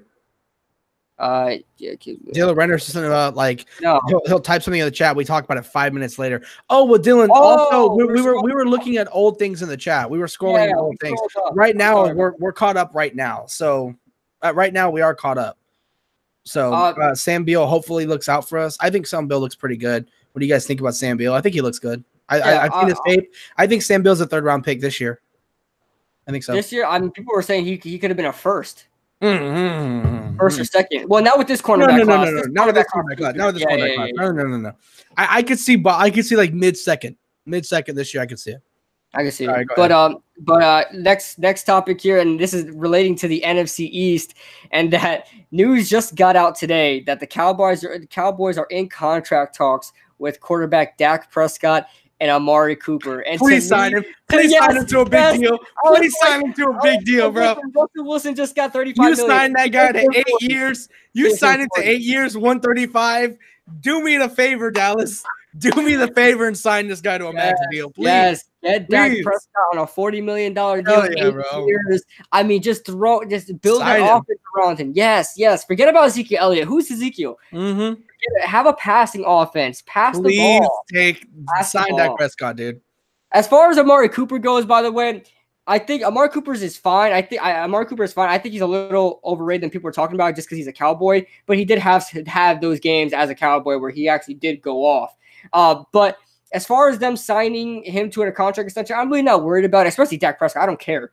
Yeah. I actually want that to happen. But as far as Amari Cooper, it doesn't matter. I mean, I don't think Amari Cooper is going to have much more of an impact than Dez Bryant did in his prime. And Dez Bryant was a problem, yes. But we've seen there, we've been there, we've done that. Amari Cooper is just going to be another number 1 wide receiver for a division rival. So I'm fine with it. I really don't care. Maybe there are some Cowboys fans saying, oh, look, guys, we're going to get Dak Prescott for the next 8 years. I'm like, okay, do it. Take it. But yeah, I'm excited about that. Amari Cooper, I actually do like. I actually think I do like Amari Cooper. I think it's a good talent. If they give him a huge contract, that'd be wrong. If you can get him for a decent contract and don't pay him like Odell Beckham Jr. stupid kind of money, it'll be fine. I mean, yeah, do it. I mean, do it actually, please. But give the guy $16 million, please. Yeah, please. Oh my God! Imagine having Amari Cooper for $16 million and Dak Prescott for like 28. Oh God! Please do it, Dallas. Oh man! Here's the thing about Dallas does have a really good roster, though. They have a good roster, but they're not going to be able to pay these guys in a few years. Like, that defense is going to go bye in the next 3 years. But their roster right now is hot, boy. That's a hot defense. Smith, Sean Lee, Sean Lee retired, didn't he? No, he didn't retire. He's still there. Okay, Sean Lee, whatever he is now, Jalen Smith, Vander Esch, Byron Jones, D-Law, a bunch of those guys. You got to pay. D-Law, he just signed an extension, but still, you gotta have to pay these guys. And especially, chill, bro. Chill. You gotta chill. Ezekiel Elliott is gonna want some cash. So. This team isn't going to stick around forever. So any of you Giants fans out there, don't worry. The Dallas Cowboys, they're going to fade away. What do you think about the Buffalo? You talking about Josh Allen? I think Josh Allen has a ton of talent. He's the next great thing. He's the next thing. I think he's got a ton of talent. No, I hate Josh Allen. Don't even talk to me about it. Really? I hated his tape. I thought he was one of the worst quarterbacks I've ever. I don't like his tape, but I like him. Bro, I mean, I like him as a gadget quarterback, Tyrod Taylor type guy. You know, I hope he succeeds. I actually hope Josh Allen becomes awesome. Screw Josh Allen. I love Josh Allen, bro. I'd love for him to become awesome. Here. I would love for him to just become awesome, dude. I would love it. I think it'd be a cool story. He becomes better than Darnold and Rosen. You know, like he was the most slept. I mean, he was like the most disrespected quarterback in that year's draft class. For good reason, Jzach. I mean, yeah, I know. I'm not saying he was good. I'm just saying it'd be funny if he became awesome. You know, I'm not saying it'd be. I don't think he's great. I just think he'd be funny if he became great. I'm rooting for the Ginger. The Jets need a quarterback, man. I have no hate for the Jets. I hope they succeed, bro. I don't like Sam Darnold. I hope the Jets are the next thing in the AFC East. Put the Patriots down. Somebody. You know how much hate we're gonna get if Sam Darnold becomes like the shit. Oh, that's exactly right. That's what I'm saying. Like, as a Giants fan, you kind of, if you're gonna defend the Saquon Barkley pick, you kind of have to hope that Sam Darnold doesn't become the shit. But here's the thing: that'll all go away. That will all go away if we get a quarterback. If we get a quarterback, it won't matter. Yeah. If we get Tua and he's the next, he's better than Sam Darnold. If we got Kyler, I'd be like, fucking keep your Sam Darnold. I got Kyler. If we get Kyler Murray, keep your Sam Darnold, bro. I'd be like, shit. Like, you want to trade? Psych. Yeah, man. Oh, man. But something I really want to talk about. This may make you want to throw up. It may make you want to cry inside, and your heart might crack open. But the Giants. The Giants have Dwayne Haskins on a 2-day private visit. 2 days. Yeah. More than any that nobody else had 2 days. So he's on the private visit. The second day was today. This could be a bad thing as well. This could mean that they're really unsure about him as well. So this could mean two things. This could mean that they're really unsure about him and that he has a lot of questions, or it could mean they're really interested. So it could be both. But here's the thing. There's something that somebody mentioned. Somebody mentioned this. I forgot what on Twitter they said this, but they said that it can't be a coincidence that the Giants bring in Dwayne Haskins in the beginning of their offseason programs. And that scared me. That honestly did scare me because they might show him around, get introduced to the players, have them warm up and stuff like that. That scares me a bit, especially that it's for 2 days.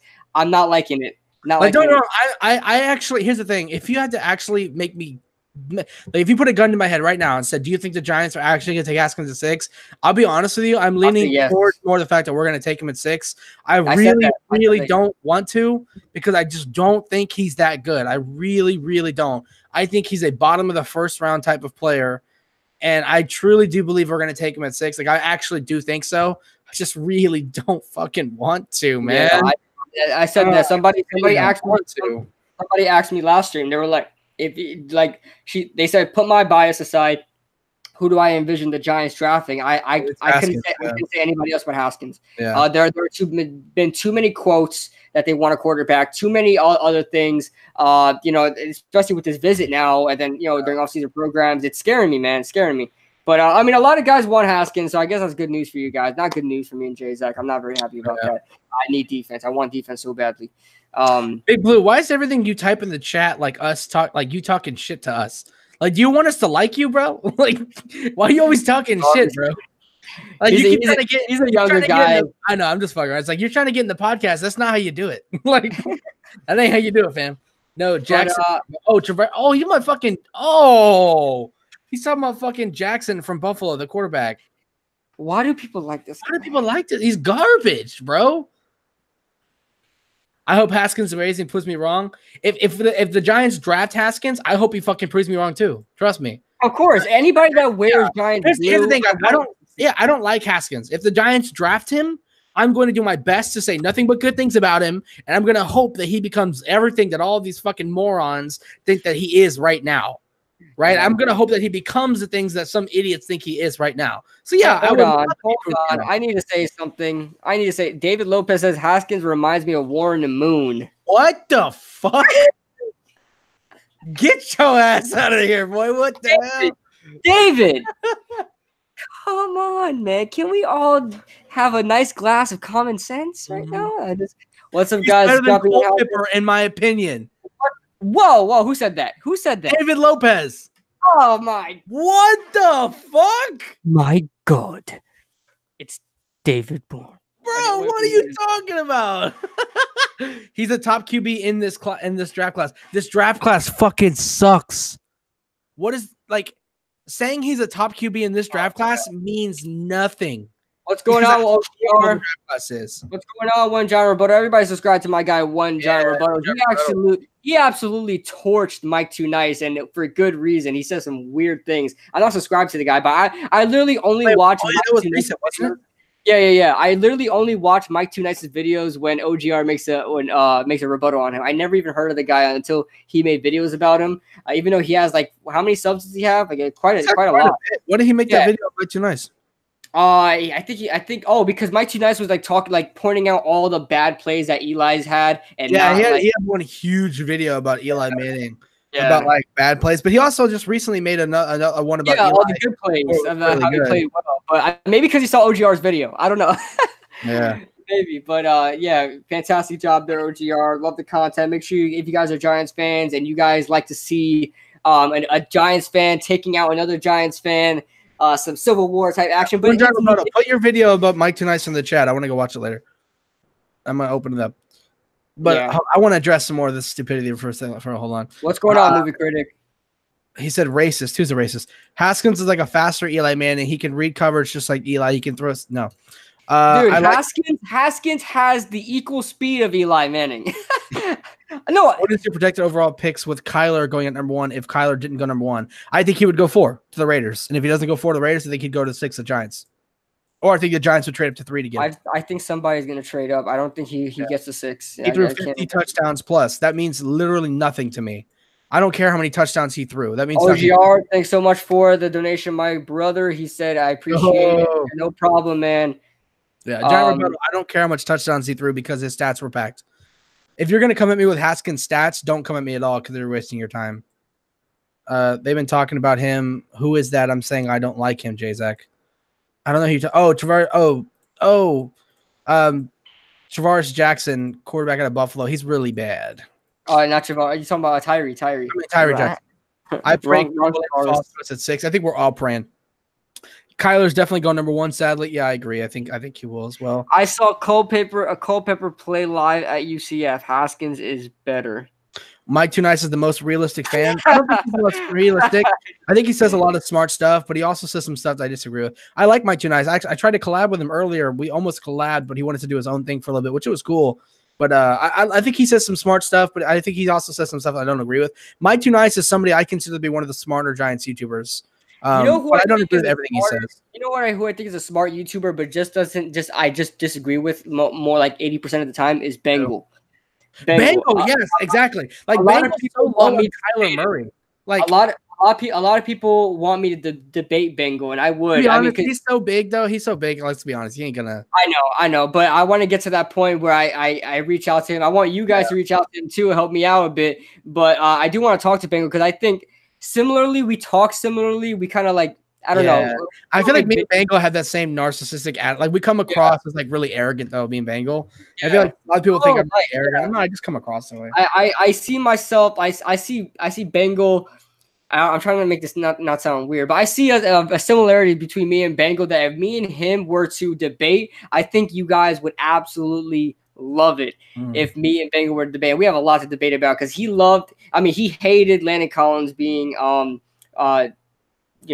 signing with another team. He wanted us to pay for Landon Collins. He also wanted us to retain Odell Beckham, which in the beginning I was all for. I wanted to retain Odell Beckham, but in hindsight, I'm all for trading Odell Beckham.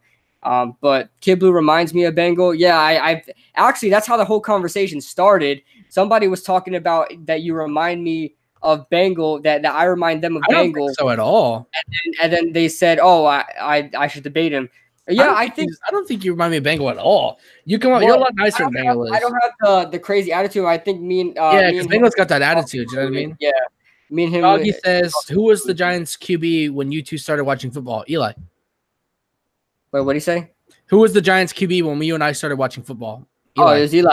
Yeah, of course. We're not that old, dude. I remember I don't remember watching football when I was a kid. I know I did because I was always around it. But the only quarterback I remember is Eli. Maybe I saw Kerry Collins back then, 2000 and stuff like that, but I don't remember it. David Lopez says, I saw Culpepper play live at UCF. Haskins is better. What the fuck, that's what I bro? said. Haskins pretty fast. He can be a beast in the NFL with the right coach. if he's used correctly. Every player can be a beast with the right coach and if they're used correctly. Why do you think a bunch of players who suck ass go to the Patriots and look awesome?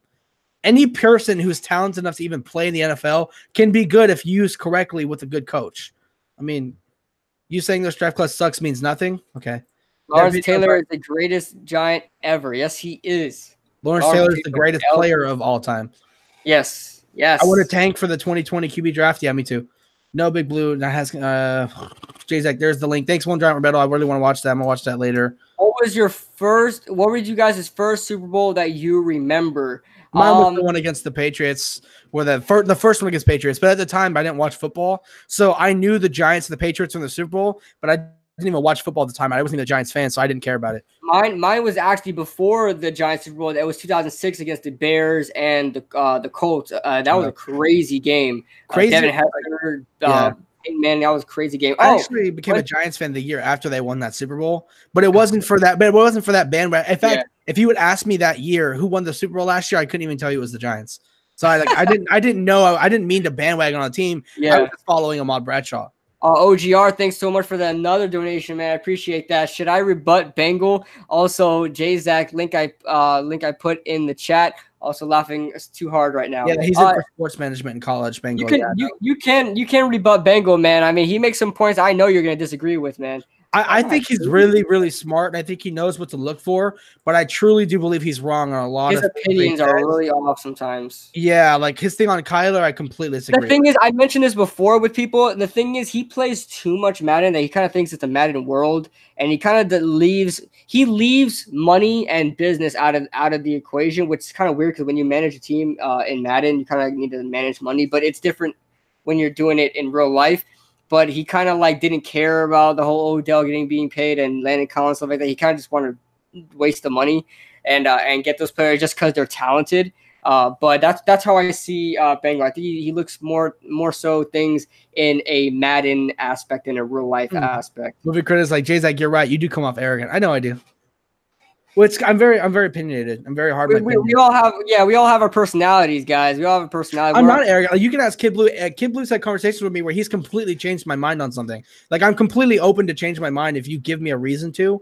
I'm just pretty set in my ways because when I have an opinion on something, it's because I've done a lot of research on it. If I don't know enough about something, I'll tell you I don't know enough to have an opinion. But when I have an opinion and I make one, it's because I've done a lot of research on it. So I'm pretty hard to change. Movie Critic says, don't you remember when Kurt Warner played for the Giants? No, I do not, because Kurt Warner only played like 5 games for the Giants. Not going to remember. If you ask me, Eli is the only quarterback I remember back then, but I couldn't tell you a game, my first game I watched Eli, or a certain play besides the Super Bowl, a certain game that wasn't the Super Bowl or the playoffs that I can tell you right off the head that I remember. I'm too young. I'm 20. We're both 21 years old, me and Jzach. So we're the younger generation. So we're not going to remember a bunch of those other stuff that you guys may remember. Kerry Collins days, a bunch of other quarterbacks. I know One John Roberto likes to mention Dave Brown a lot. Thank God I never had to endure him. But I just remember Eli. That's pretty much who I remember at quarterback for my whole life. That's why it's very sentimental to me to see Eli go. And I made a video about this 2 years ago. Just like I'm so sad to see him go, but at the same time, I know it has to happen because he's the only quarterback I've seen under center besides Geno Smith at one time. But, but I mean, it's sentimental, man. It's sentimental. Did you see Bengals Eli Apple draft reaction video? That was so fucking funny, bro. That was my reaction too when he drafted Eli Apple. That was so pissed off. Oh yeah, he was pissed about almost every draft pick. I was pissed. I thought it was a horrible draft. I was pissed too. And you know what's funny? Your opinion trumps others. I don't think my opinion trumps everybody else's, but if you have a really stupid opinion, I have no idea. I have no problem letting you know I think your opinion is fucking retarded. Like, I'm just one of those guys. Like, if you come up to me and tell me Tyree Jackson's a good quarterback, it's not that I think my opinion trumps yours. I just actually think you're dumb. Like, and I have no problem telling you. Well, here's the thing. Well, yeah, me and Jzach are think similarly. Well, we think the same. Kind of an ass.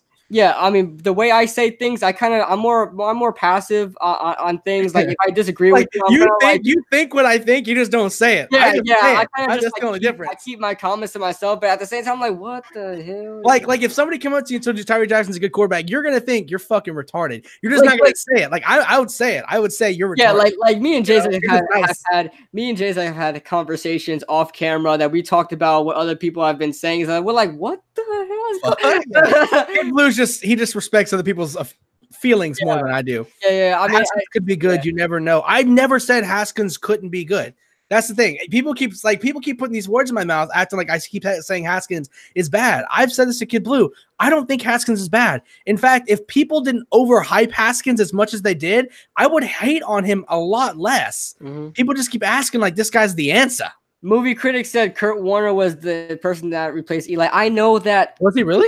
Yeah, I don't know about this. I didn't start paying attention after that. So Kurt Warner started the 2004 season after the Giants drafted Eli, and from there on, they were actually winning games. It wasn't too bad. I think they were 5-3.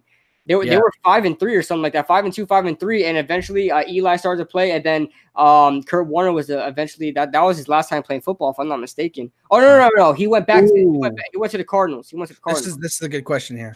If the Giants get a QB in the 3rd or later this year, will they still get a QB next year in the 1st round? If they do, it's stupid. It's stupid, but will they? Will they take a quarterback late? Because think about it, they take a quarterback late, he's not touching the field this year. Man, well, why draft a quarterback? You don't draft a quarterback for depth anymore. Man, I don't even want to talk about that because I don't even like it makes me mad, but okay, I'm still mad about Davis Webb. That was my boy right there. You see, I wanted to keep Davis Webb, but the thing is, I'm so pissed off about Kyle Loletta that we knew we weren't going to keep Kyle Loletta or he wasn't going to be the guy. Why the hell we drafted him in the 4th round is still a good round where you can get some talent. I don't know why we did that. Eli, when he's going through 4 to 5 other QBs before you find the next guy, yeah, I'll miss him. But I think it'd still be a necessary move on. Plus, I think we got our quarterback in 2020. OGR said, when did you start on YouTube? I started 5 years ago. I started the 2014 season. Before the 2014 season began, after the draft, I gave my predictions for the year for the Giants. I was completely off. I said that we'd go 10-6 because I was extremely hyped up about the Ben McAdoo offensive coordinator signing. But with that being said, I mean, that's when I started. You guys, I don't hide nothing from you guys. I started a month ago. Go ahead and look back, guys. I have it there. Go ahead and go all the way back down. You guys can see the terrible quality I had. I talk terribly. I still talk like this. I was talking like that. I was barely going through puberty. I was like 15 years old. So that's pretty much what it was. You guys can go all the way back. I don't mind if you guys look at it. If you guys look at my 1,000 subscriber video, I have a compilation of most of my videos, my progression and that's why I want to trade Saquon Barkley so we can have more years to contend because we don't need another 1 year play. Dude, oh my God. I'm so done talking about this trading Saquon ridiculousness, dude. Spoiler alert, Yankee, you were the one we were talking about off camera. We were like, what the hell is it? I think this guy got to be trolling, man. He says something. He got to be trolling. Made me lose brain cells. Like, I'm dumb now. Like, oh my God. I'm dumb now. He's like, I'm honey poo-pooing this bitch.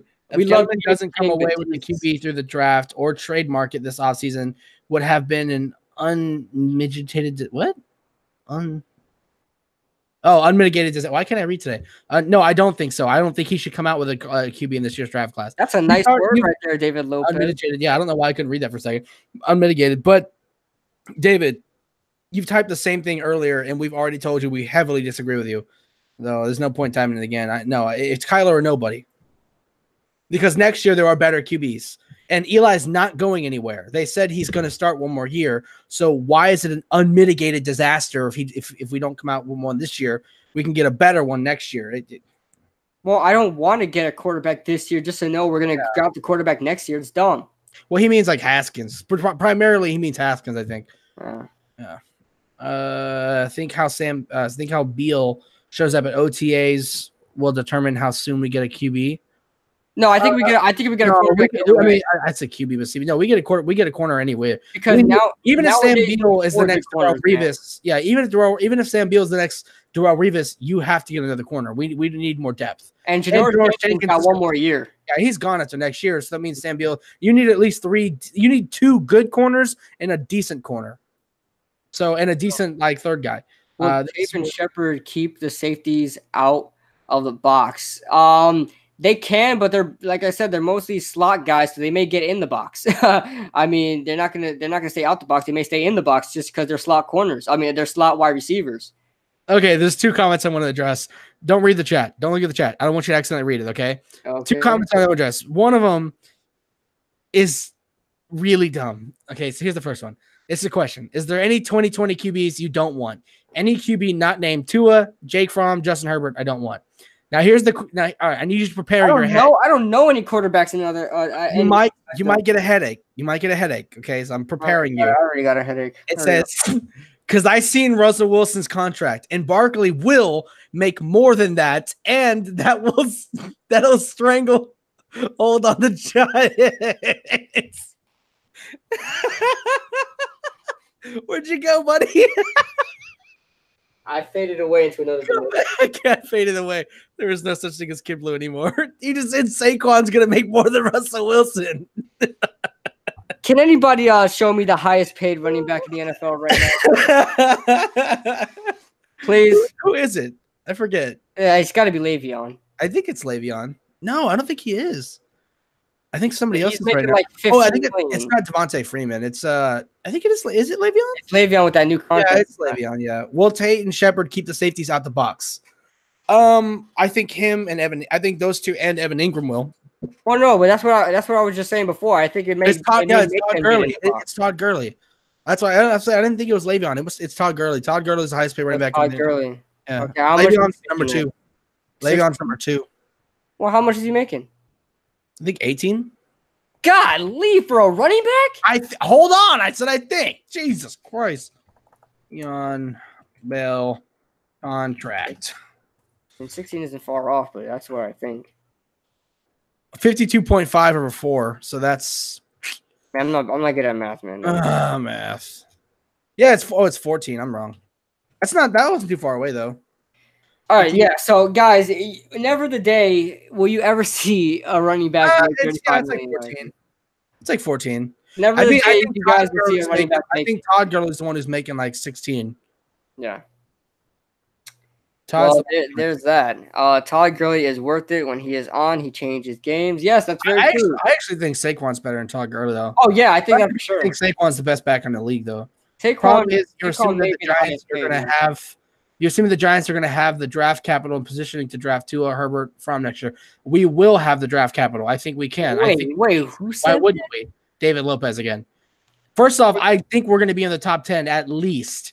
Okay. Second of all, after that, I do think we can trade up. We can give up a first that year, a first next year, and maybe even a second that year if we really, really have to trade and get it. Because here's the thing, right?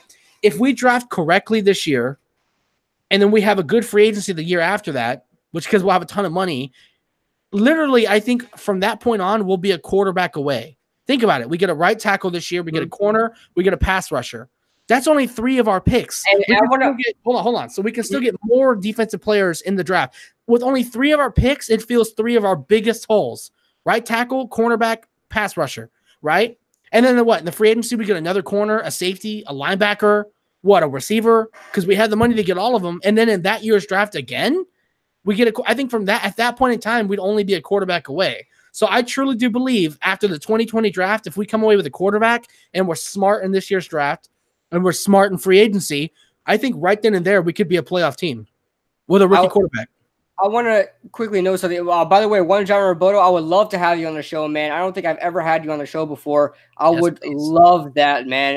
You're one of my favorite opinionated Giants fans. He has a lot of good opinions, especially he knows about the past, the Giants in the past. He's been there in the 90s, the 80s, the early 2000s, and stuff that we don't know about. So I would love to have John Roboto on the show. And also, why is everybody not thinking about building for your quarterback before he gets there? Why does your quarterback need to be there first, and then you still have all the other pieces around him just terrible? I mean, our offensive line, we don't know what it's going to be yet. We still have a hole at right tackle. We just got Saquon Barkley, but last year we wanted like basically no running backs behind Sam Darnold last year. Think about if we drafted Sam Darnold and we drafted Sam Darnold. We still had that terrible offensive line. We had no running game. And then we still got rid of Odell Beckham. Like, what are we going to give Sam Darnold? I mean, what was he going to be? Why do you want to have that quarterback go through the motions that way and waste his career? I'd rather build around my quarterback first, get that running back, get that offensive line in shape, make sure we have some weapons so that next year I'm bringing in my quarterback. He could come in, not a worry in the world, and he just balls out. Why is that such an unpopular opinion, and why do people hate the idea of that? I don't mind that whatsoever. I don't mind the Giants waiting for a quarterback that we can build around there, use those picks, those first-round picks, to get players around him, and then within that 4 or 5 year window on his rookie contract, win a Super Bowl.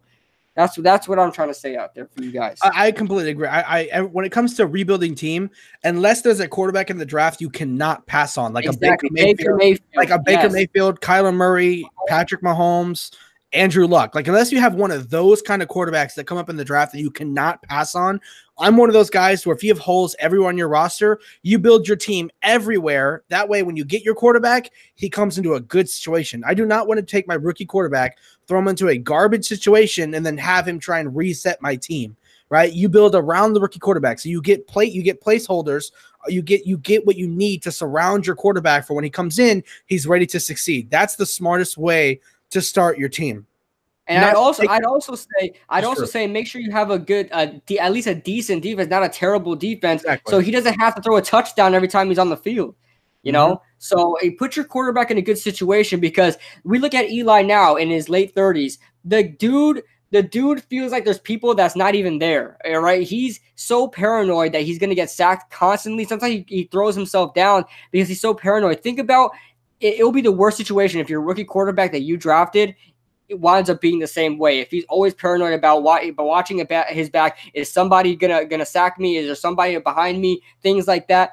You want to make sure you have the pieces around him that he trusts, that he's in a comfortable situation for him. Because if your quarterback is doubting himself, if your quarterback is paranoid, he's gonna be a bust.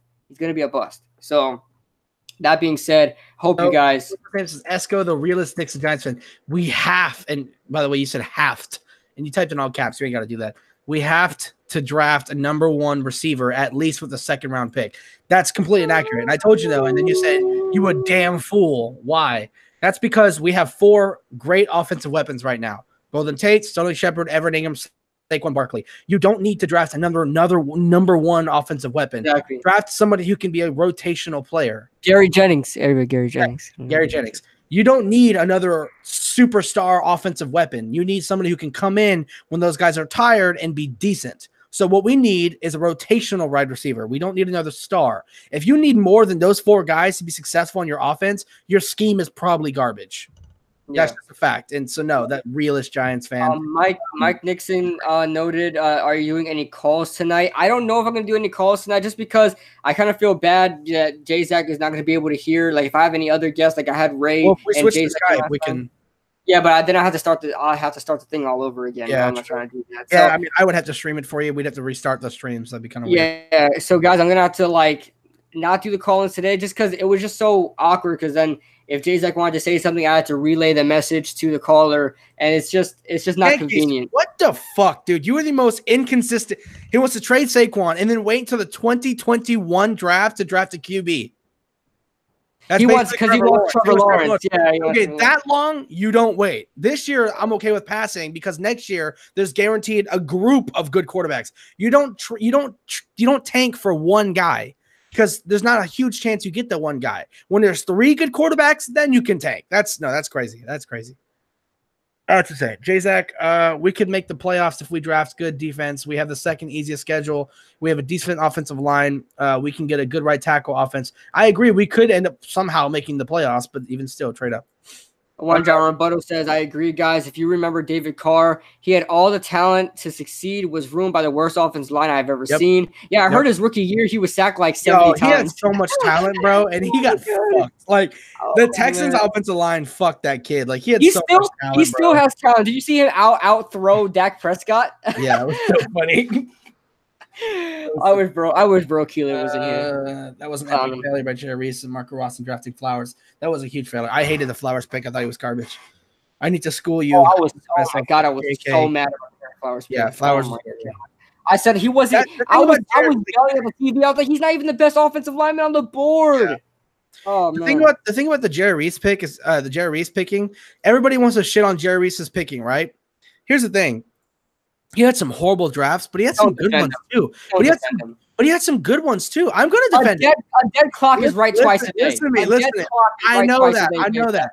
But I know that. What I'm saying is if you're going to shit on him for taking Flowers, for taking Apple, you have to give him the credit for Odell, for you have to give him the credit for Evan Ingram, for Dalvin Tomlinson. You have to give him the credit for those players plus. I'm not saying I like Evan Ingram, but I wouldn't have drafted him. No, I wouldn't have drafted Evan Ingram either. I wouldn't have drafted him, but I think he's a good pick. He's a good player. I wouldn't have drafted him in the first. I don't believe in taking tight ends in the first round unless they're really good for a tight end. Just like I don't believe in taking a running back in the first round unless they're a very good running back, like Saquon Barkley was. So you know. I like what whatever he said. He said, "Good old Jerry Reach." Jerry Reach, yeah. Oh, this is gonna be fun. Esco, the realist Knicks and Giants fan. Jzach, y'all is crazy as fuck.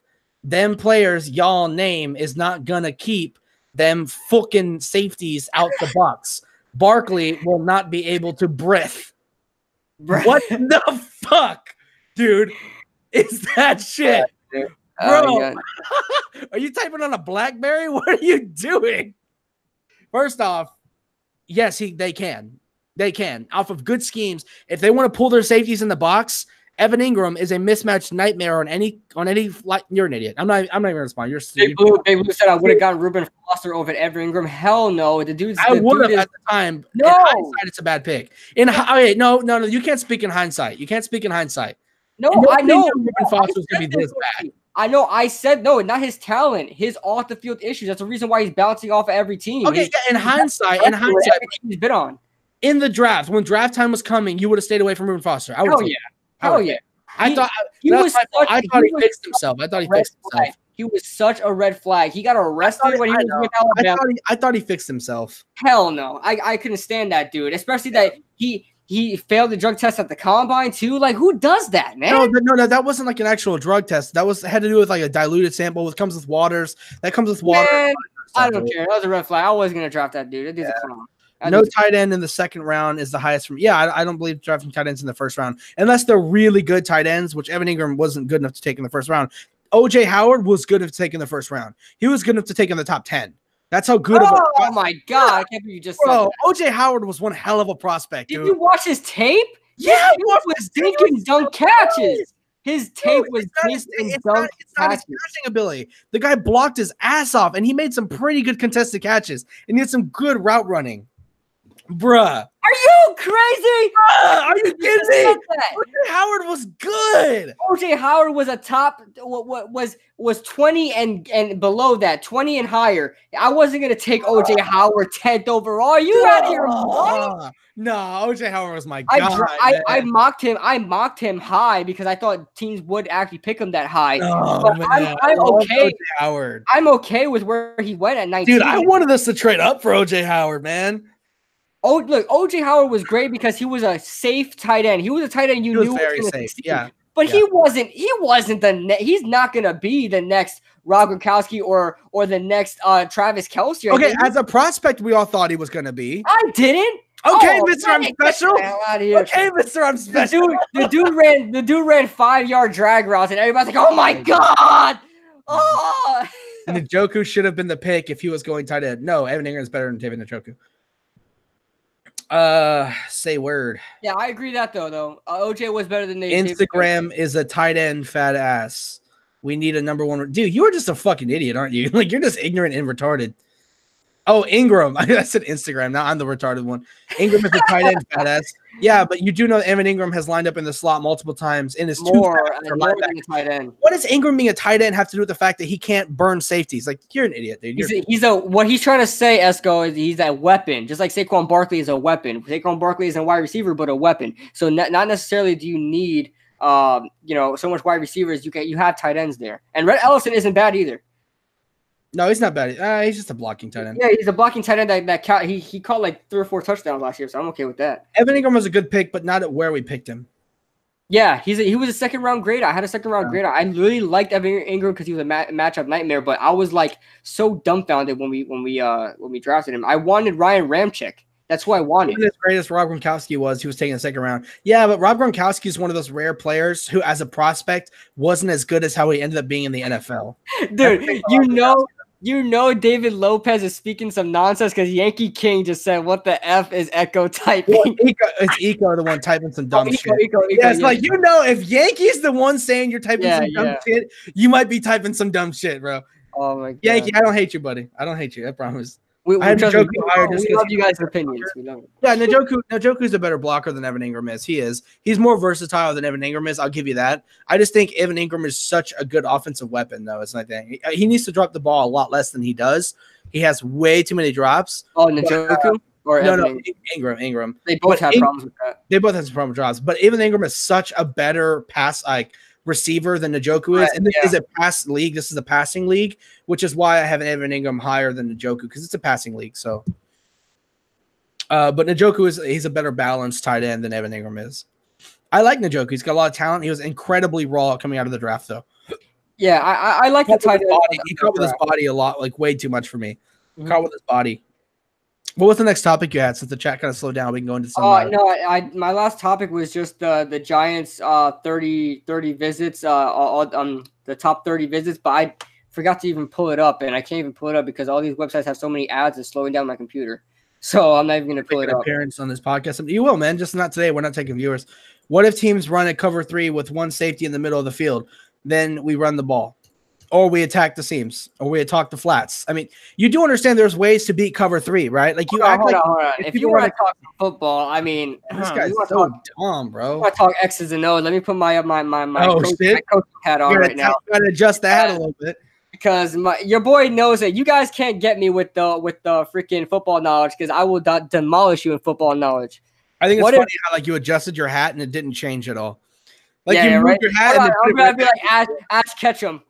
Fucking boy, all right. So he said, "What if teams run a cover 3 with one safety in the middle of the field? What does the safety have to do with anything? Cover 3 is freaking cover 3, man." Read the chat. He's trying to. We got two of the most unexpected people going at it now. Oh wait, what's going on? Oh, Yankee King. He's going after Yankee.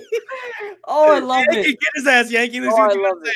But Esco, what does the safety in the middle of the field have to do with anything? What does it matter if there's one safety or two safeties? Cover 3 is cover 3. But what if teams run cover 3? Okay, you're thinking it as Madden. I think you're playing too much Madden saying because cover 3 works in Madden against the run. It's not the same thing again in real life. If you really want to stop the run in real life, you're probably going to run cover 2, not cover 3. You have to run cover 2 and get your linebackers inside. Yes. You're not going to run a hybrid cover 2 or nickel cover 2. You're going to run a straight up 4-3 cover 2 or your base 3-4 hybrid cover 2. That's what you're going to run. And you're going to run your cover 2. If you have a guy like your strong safety like Atlanta Collins, you're going to bring him down a little bit to kind of make it look like he's staying up in the box. That safety's going to have to watch for the run if it's a play action or if it's not a run. If it's not a run, he's going to drop back in coverage. That means you have one-on-one on the outside, assholes. Yeah, Sterling Shepard and Golden Tate are good enough to beat one-on-ones on the outside. You act like every corner we're going to be playing is fucking Jalen Ramsey. Dude, you're fucking dumb. Esco, I'll be completely real with you, man. I respect you. I all that stuff. But I feel like you're one of those. I just feel like you're one of those guys that kind of you think you're a coach and you just want you kind of want to throw your coaching knowledge out there. But dude, it just doesn't make any sense. Esco, I'll be real with you too. I respect your opinion. I just think you're fucking dumb. I do, and I think that's from Esco. That was from Jzach. That's for me, and I think you know more than you fucking. I think you know more about football than you do. I might as well. He's gonna say he's played in high school for 4 years. That's what right.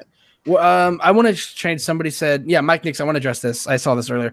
Getting off the drafts for a second. Who would you guys like to see the Giants play against Week 1? Cardinals. Because they take Kyler Murray. I want to see Kyler Murray play so bad that I want to play him, even though he'll probably torch us. Just because I want to see him. I love Kyler Murray. So we're playing the NFC you're West. Dumb, fat ass. And you're just dumb, retarded ass. Hey, we're playing NFC West and who else? Oh, are we playing NFC West? Who the hell are we playing? I have no idea. I would love to play the Cardinals, though. Oh, I think we do play the Cardinals anyway. I believe we play the hell. I don't know, man. I think we play the AFC East for sure. I know we're playing in the Bills, so we're playing. What if we exchange our first for someone's first next year? That way we can trade up for our 2 first-round picks. Honestly, I would love to trade our 6th overall pick this year for a first-round pick next year. Somebody's like second-round pick this year. Like, I'm serious. Like, I would actually be okay with somebody like the Raiders or somebody who has a first-round pick trading up to ours, giving us their first next year and a second this year instead of giving us their first next year. Does that make? I mean, their first this year. That makes sense. Like, instead of somebody's taking first and second this year, I would take their first next year and their second this year. That way, we could use that to trade up if we have to. Get together. So I would actually be completely cool with that. Whoever typed that, I forgot who it was. I wouldn't mind staying at 17, that being our only pick, because there's some good talent there, man. CC said that. I would actually completely be cool with that. I would support that completely. Kid Blue, getting off the draft for a few, who would you and Jzach like to see the Giants open up? You read that twice. No, he typed it, yeah. Oh, he typed it twice.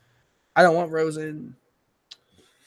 I want Tua. Yeah. A couple weeks ago, you're like, I want Rosen. because I did, but the more and more I think about it, I would just rather have Tua because Tua's that good. But you guys have to understand, I like Tua more than I like Kyler Murray. Now let me rephrase this. I don't think Tua's better than Kyler. I like Tua more. I think Tua's a phenomenal person off the field. He's a Christian, which has nothing really to do about it. But because he's a Christian, he's a really good person. He's a leader. Yeah. And Carson Wentz. Carson Wentz. He's a Christian too. I love it. I actually don't like Carson that much off the field. I think he's kind of lazy. A lot of his players actually. No, I'm serious. A lot of his. Go talk to Eagles fans. There's a lot of Eagles fans don't like already. Was it not true? Everybody came out and said that guy was just looking for him. I didn't know that. I didn't know that. But Tua is a phenomenal player. He's also Hawaiian like me. What's up? I just love Tua Tagovailoa. I think he's such a great guy. I think he's got a great story, in his QB camp with Trevor Lawrence. He beat Trevor Lawrence in the QB camp that he was in with him. I just love Tua Tagovailoa. If I actually had to pick between Tua and Kyler, the Giants GM in me wants to pick Kyler because he's better. But the fan in me of Tua wants to pick Tua. I'm being honest. The GM in me would pick Kyler because Kyler's better. But the fanboy in me would pick Tua.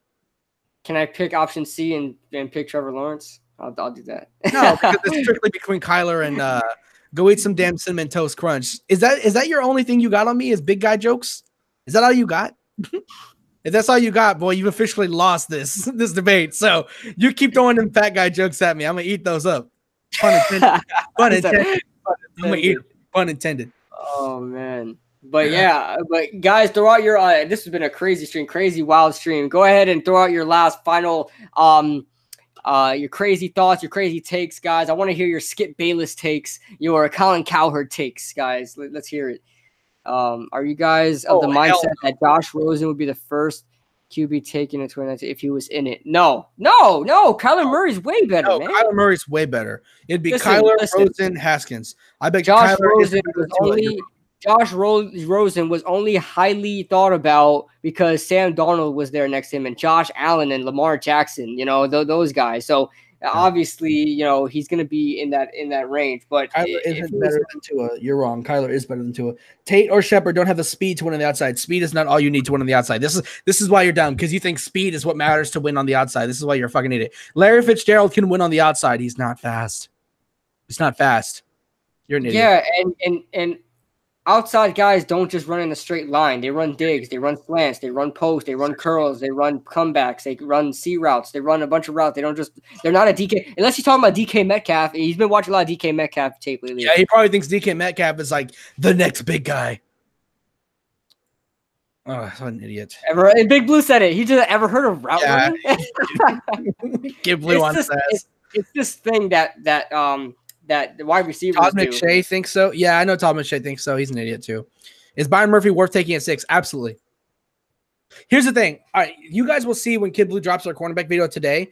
Everybody knows who the top 3 corners are, so that's not a spoiler. Everybody knows who the top 3 corners are. It's Byron, Greedy, Baker. In no particular order, but for me, it's Byron. Any of those 3 cornerbacks I think are worth taking at 6. Byron specifically, but I'm also one of those few guys who thinks that I'm in the mindset that cornerback is more important than edge rusher. So I'm one of those. I'm serious. Because I think passing league. Can we talk about that right now? I want to talk about that. Okay, but hold on. Before you do that, let me give my little argument. Okay, I truly believe that a corner is rarer to find than a good pass rusher. A good corner is a lot more rare to find. You can find them in the 5th round, dude. Josh Norman is a good, solid corner.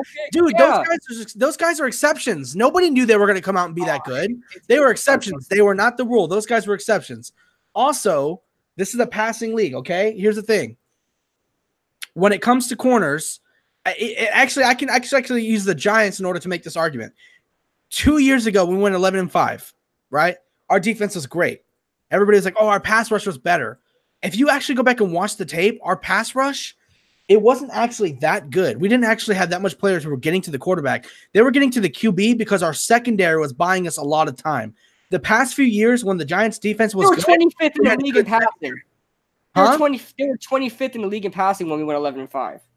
Yeah, but Janoris Jenkins was locking shit down on his side. They also, but on plays that we had good pass rush, on plays that we got pressure, it was because most of those plays were pressure. It was one of those coverage sacks. I'm serious. Do you go back and watch some of those games from 11-5? Like, really go back and watch some of those games. Most of the sacks were coverage sacks. Listen, it's true, but you can't say that edge rush is not as important as cornerbacks.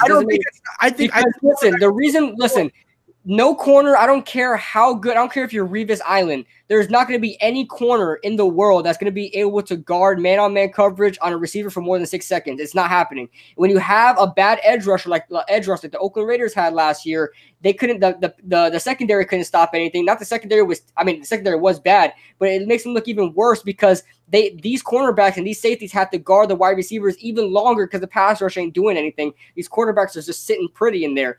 The edge rush is way more important than the secondary because the edge rush limits the time the quarterback has the ball. Therefore, the cornerbacks don't have to do so much work. So mixing that around and saying the secondary is more important than the pass rush, I mean, that just can't be true. It's not true, man. Okay, here's my counter argument. Here's my counter argument to that. You want to know how you counter a good pass rush? You have to throw good slants. You throw good slants and you throw quick play passes. That's how you pass. Now hold on, listen. Because if you have shit corners and good pass rushers, you can throw quick play passes and that pass rush will never get to you. That's why the Patriots are so damn good. Their offense. Now check this out. You know how you have to beat really good corners? You have to make them cover for a long time. Right? Because a good corner. Yes. Edge rush. Okay, hold on. It's a lot easier to beat a good pass rush than it is to beat good corners. Because when I say that I think corners are more important, I think this is how I frame it. This is how I frame it, okay? I would rather have 2 elite corners and 2 decent pass rushers versus 2 elite pass rushers and 2 decent corners. Because I think those 2 elite corners will consistently give those 2 decent pass rushers just the amount of time they need to get to the quarterback. Those decent corners will get beat more often on those quick plays than anything else. I'm still in the mindset. Give me Bradley Chubb and Von Miller over Aqib Talib and Chris Harris any day of the week. Well, no, I don't care about Chris Harris. I would rather have Jalen Ramsey and AJ Boye. Yeah, but I would take those two. I would take AJ Boye. Yeah, okay. I would take AJ Boye and not AJ. I would take Jalen Ramsey and Stephon Gilmore over Von Miller and Khalil Mack together. I wouldn't. That's I would. I'm serious. Oh my God, I'm that insane on corners. I think corners is that important. I'm serious, bro. First off, they're cheaper, and I think you can utilize them more. I'm being dead serious. But I understand that I'm in the minority here. So this is one of the few topics that I don't get arrogant on because I completely get it. I thought long and hard before I changed my mind. Sometimes I still doubt myself on this opinion. I'm being dead ass serious. Sometimes I still find myself being like, do I really feel that way? Because I think it's that harsh of a topic. And here's the thing, and I'm not saying this means I'm right? I'm not saying that these people, when they say something, is 100% true. But if you're any of the kind of person who takes Pro Football Focus and you take their opinions and their numbers seriously, Pro Football Focus agrees with me. In fact, they're the reason I changed my mind. I heavily disagreed, okay? I heavily disagreed on that. I went on a podcast, and I went in their podcast, and I debated in one of their chats, and they honestly turned me. They went into all their numbers and all the reasonings behind it, and honestly, they turned me. I now am behind that. I used to think they were idiots for that. So if you're one of those people who takes what they say with even a grain of salt, go check it out because their numbers kind of prove that. They show that teams who have better corners are overall better defenses than teams that have better pass rush and shit corners. I'm being dead ass serious. They came up with all these numbers over the past 5 years. I understand that. They show the numbers that overall defenses with elite corners and solid pass rushers are better than teams with elite pass rushers and solid corners. But here's the thing. You're still forgetting about tight ends, multiple tight ends. That's a linebacker.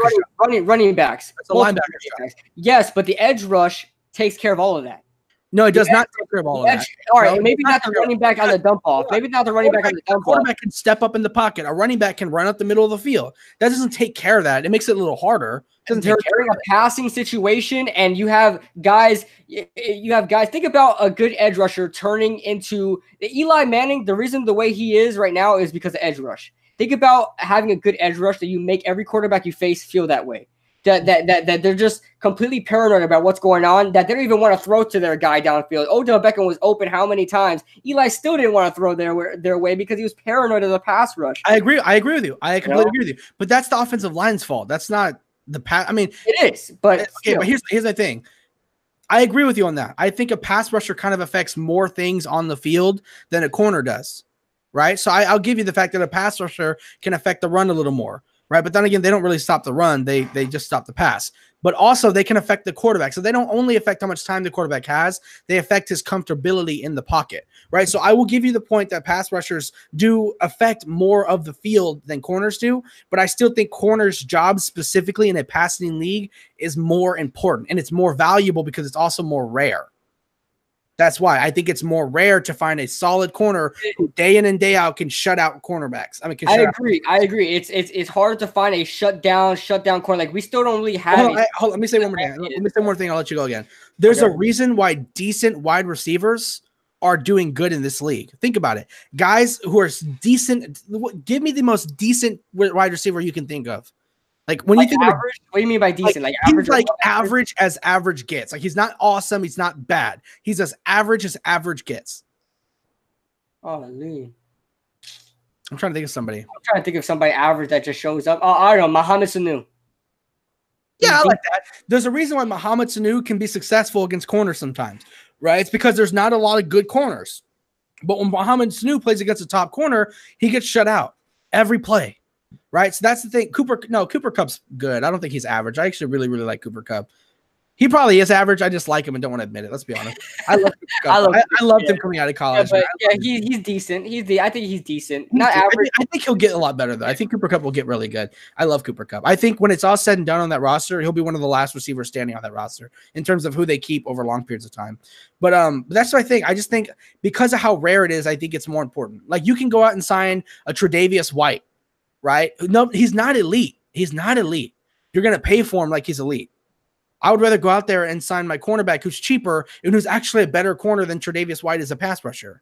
Right? I think people are overrating pass rushers. Not saying they're overrated in general. I think they're the third most important position in football is pass rusher. I see. And I don't just mean edge because I actually, and here's another thing where people are going to lose their shit on me. I actually value interior pass rush more than I do outside pass rush. That's another thing because I'm serious. You're going to hate me, but here's another one of my arguments. All right. Because when there's edge rush, a cornerback can step up in the pocket. That's where the pocket's for. You can step up, make and throw. If somebody's coming straight at the quarterback, if the middle of your offensive line collapses, there's nowhere for you to go unless you're a Kyler Murray, Marcus Mariota kind of guy where you can run out on a bootleg.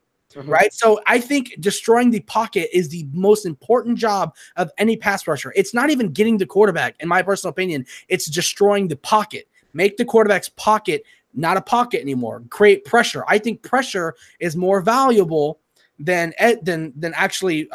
sacks. I truly do believe that. I think pressure is more valuable than. Of course, I think pressure is more. And we'll probably talk about Olivier Vernon too, but Jzach show now. No, it's not. I'm just speaking my opinion. But at the same time, I mean, pressure is of course more important because pressure leads to sacks. So at the same time, sacks can't happen without pressure. So I completely agree with that. Yeah. But if you ask me, I need to see. Like Olivier Vernon, the reason why I hated him so much is, yes, he pressured the quarterback so much, but he was that so close but so far type player. Well, that's because the ball always came out of their hands right before he got there. It's exactly. It's unfortunate, but I'm not keeping that guy around. Like Olivier Vernon would have had a lot more sacks if the quarterback just didn't get to the ball so quickly. That's the thing. You know what I mean? And that's why here's the thing, guys. Everybody keeps talking about, we need edge rusher. We need edge rusher. I don't think we need edge rusher. I think we just need pass rushers. That's why I'm okay with at 6 if we have to take a pass rusher, taking Jerry Tillery or Jeffrey Simmons or somebody like that, or Quinn Williams at number 6 instead of an edge rusher because I do valuable interior rusher more. And if Jerry Tillery, Jeffrey Simmons, and Quinn Williams, they actually have a lot more. Their rushing numbers in terms of Pro Football Focus were actually a lot better than like all the edge rushers instead of Nick Bosa and Josh Allen. So instead of Nick Bosa and Josh Allen, who won't be there, Jerry Tillery, Jeffrey Simmons, and Quinn Williams, who could be there, actually have better pass rushing numbers than those exterior guys. And they do it in the more important spot on the defensive line. So that's why I would rather take interior defensive linemen. That's why I would love to take like a Jeffrey Simmons, Quinn Williams, or Jerry Tillery and have them play opposite of BJ Hill and get that interior pressure going and then worry about my edge. Ruin the quarterback's pocket. Don't let him have a pocket to throw the ball in. You know, that's that opinion I do agree with you more on. Like shifting over from the secondary to edge rush. Interior pass rush is always a huge plus. Like edge rush, I mean that should be something a given. A team should always have an edge rush. That's something that's a priority. But it's a bonus if you have an interior pass rush. If you have a guy like Sheldon Rankins in your middle, Aaron Donald in the middle, Aaron Donald like that. Oh, I love him. Oh my God, I think he's the best player in the NFL. I think he's the best player. He should have been number one overall. He should have been number one overall when he was drafted. But I mean, of course, I want to say that hindsight's 2020, but go ahead. Oh yeah, hindsight's 2020, but go ahead. Yeah, but I completely agree with you. If Ed Oliver was polished and Ed Oliver was what he was, no, this is forget about Ed Oliver. Forget about what I just said. Quinn Williams. That's why I said he's the best player in this draft. Most polished.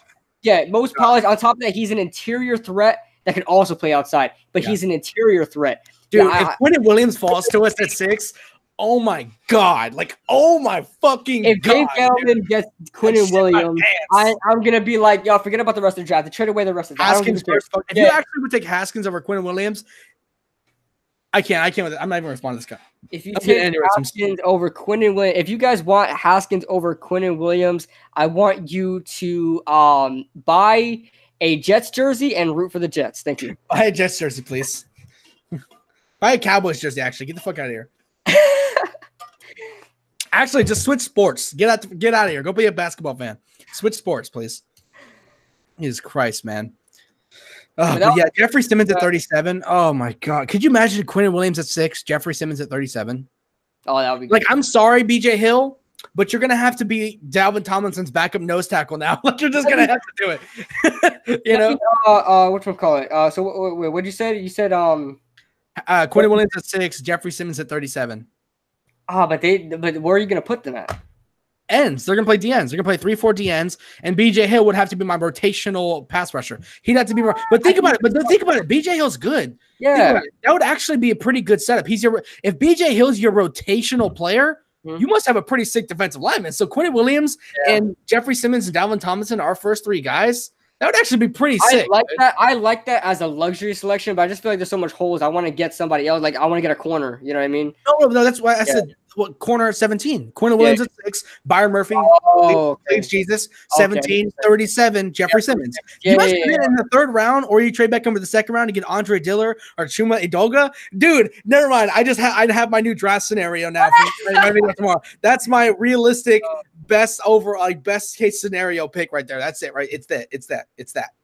That's it right there. I have it. Says then Hope Farrell falls to 17. He's gonna be there. I think he's gonna be there at 17. I would not mind. I think the Panthers would take him right at 16. You're right. They can't take him at 16.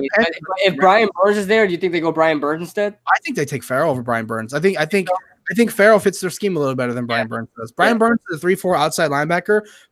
Farrell is more of a keep your hand in the dirt consistently. Yeah, I think he can play both, but he can play 4-3. But oh my God, I think Farrell plays their scheme, and I think he might be a little. No, I like Burns better, but I think Farrell fits their scheme more. Okay, personally, what are the odds we trade down at 6 to 11, 14? Very likely. Very likely. Oh, I would love it. I would love that. That's actually what I have as the if Quinn Williams isn't there at 6, I would love to 11 to 14 take Byron Murphy, and then at 17 take an interior pressure, Jerry Tillery, something like that. 3 picks in the 1st round. You think we're going to trade back up into the 1st round, Tony? That'd be very interesting. That would be interesting. I don't think we should do it. As a matter of fact, we'll have the cap. It depends on who we did it for. Yeah. But if we had 3 picks in the 1st round, I think it'd be because we took Haskins at 6, and then we traded back up into the 1st round to get another defensive player. Yeah, I want to trade back. That's what I have as my Haskins perfect at 6. plan. Watch. I think Haskins is going to be the pick at 6. I don't think it's the right pick, but I think he'll be the pick at 6. Quinn Williams is gone. Would you be okay with Ed Oliver at 6? Absolutely not. I don't think he's worth it. I think Ed Oliver is a primary run stuffing defensive tackle. I think there are other. I think Jeffrey Simmons and Jerry Tillery are both better than he is. And they pass rush. Ed Oliver doesn't do that too very well. GC Carlson says should trade 17 or second round for Josh Rosen. I say second round, but only if we trade down and require another second round. Honestly. Yeah, but even still, I just don't want him. I want Tua. I want Tua. I want Kyler and Tua. Hey, what's up? I'm back. What's up, Dylan? Yeah, in reality, I see Haskins being picked. Want more defense instead, but I see Haskins. Yeah, me too, man. I see it. I just really hope it's smoke and they don't. Dylan Renner says no way Ed Oliver is better. See, you got to really watch Ed Oliver because yes, he's very flashy. But if you look at Jerry Tiller, if you look at Jeffrey Simmons, those guys are polished, man. He's another Damon Harrison. I'm not spending the 6th overall pick on a run stuffer on a 2-down defensive tackle. I don't think Damon Harrison is as valuable as people think he is. Hold on. Ed Oliver is a totally different player than Damon Harris. They're not even close to similar. No. In terms of run stuffing ability, he's Damon Harris, dude. Like he's Damon Harris. I mean, he's got more potential as a pass rusher than Damon Harrison does. But if you're comparing the run stuff ability, he's Damon Harrison. Like that's it.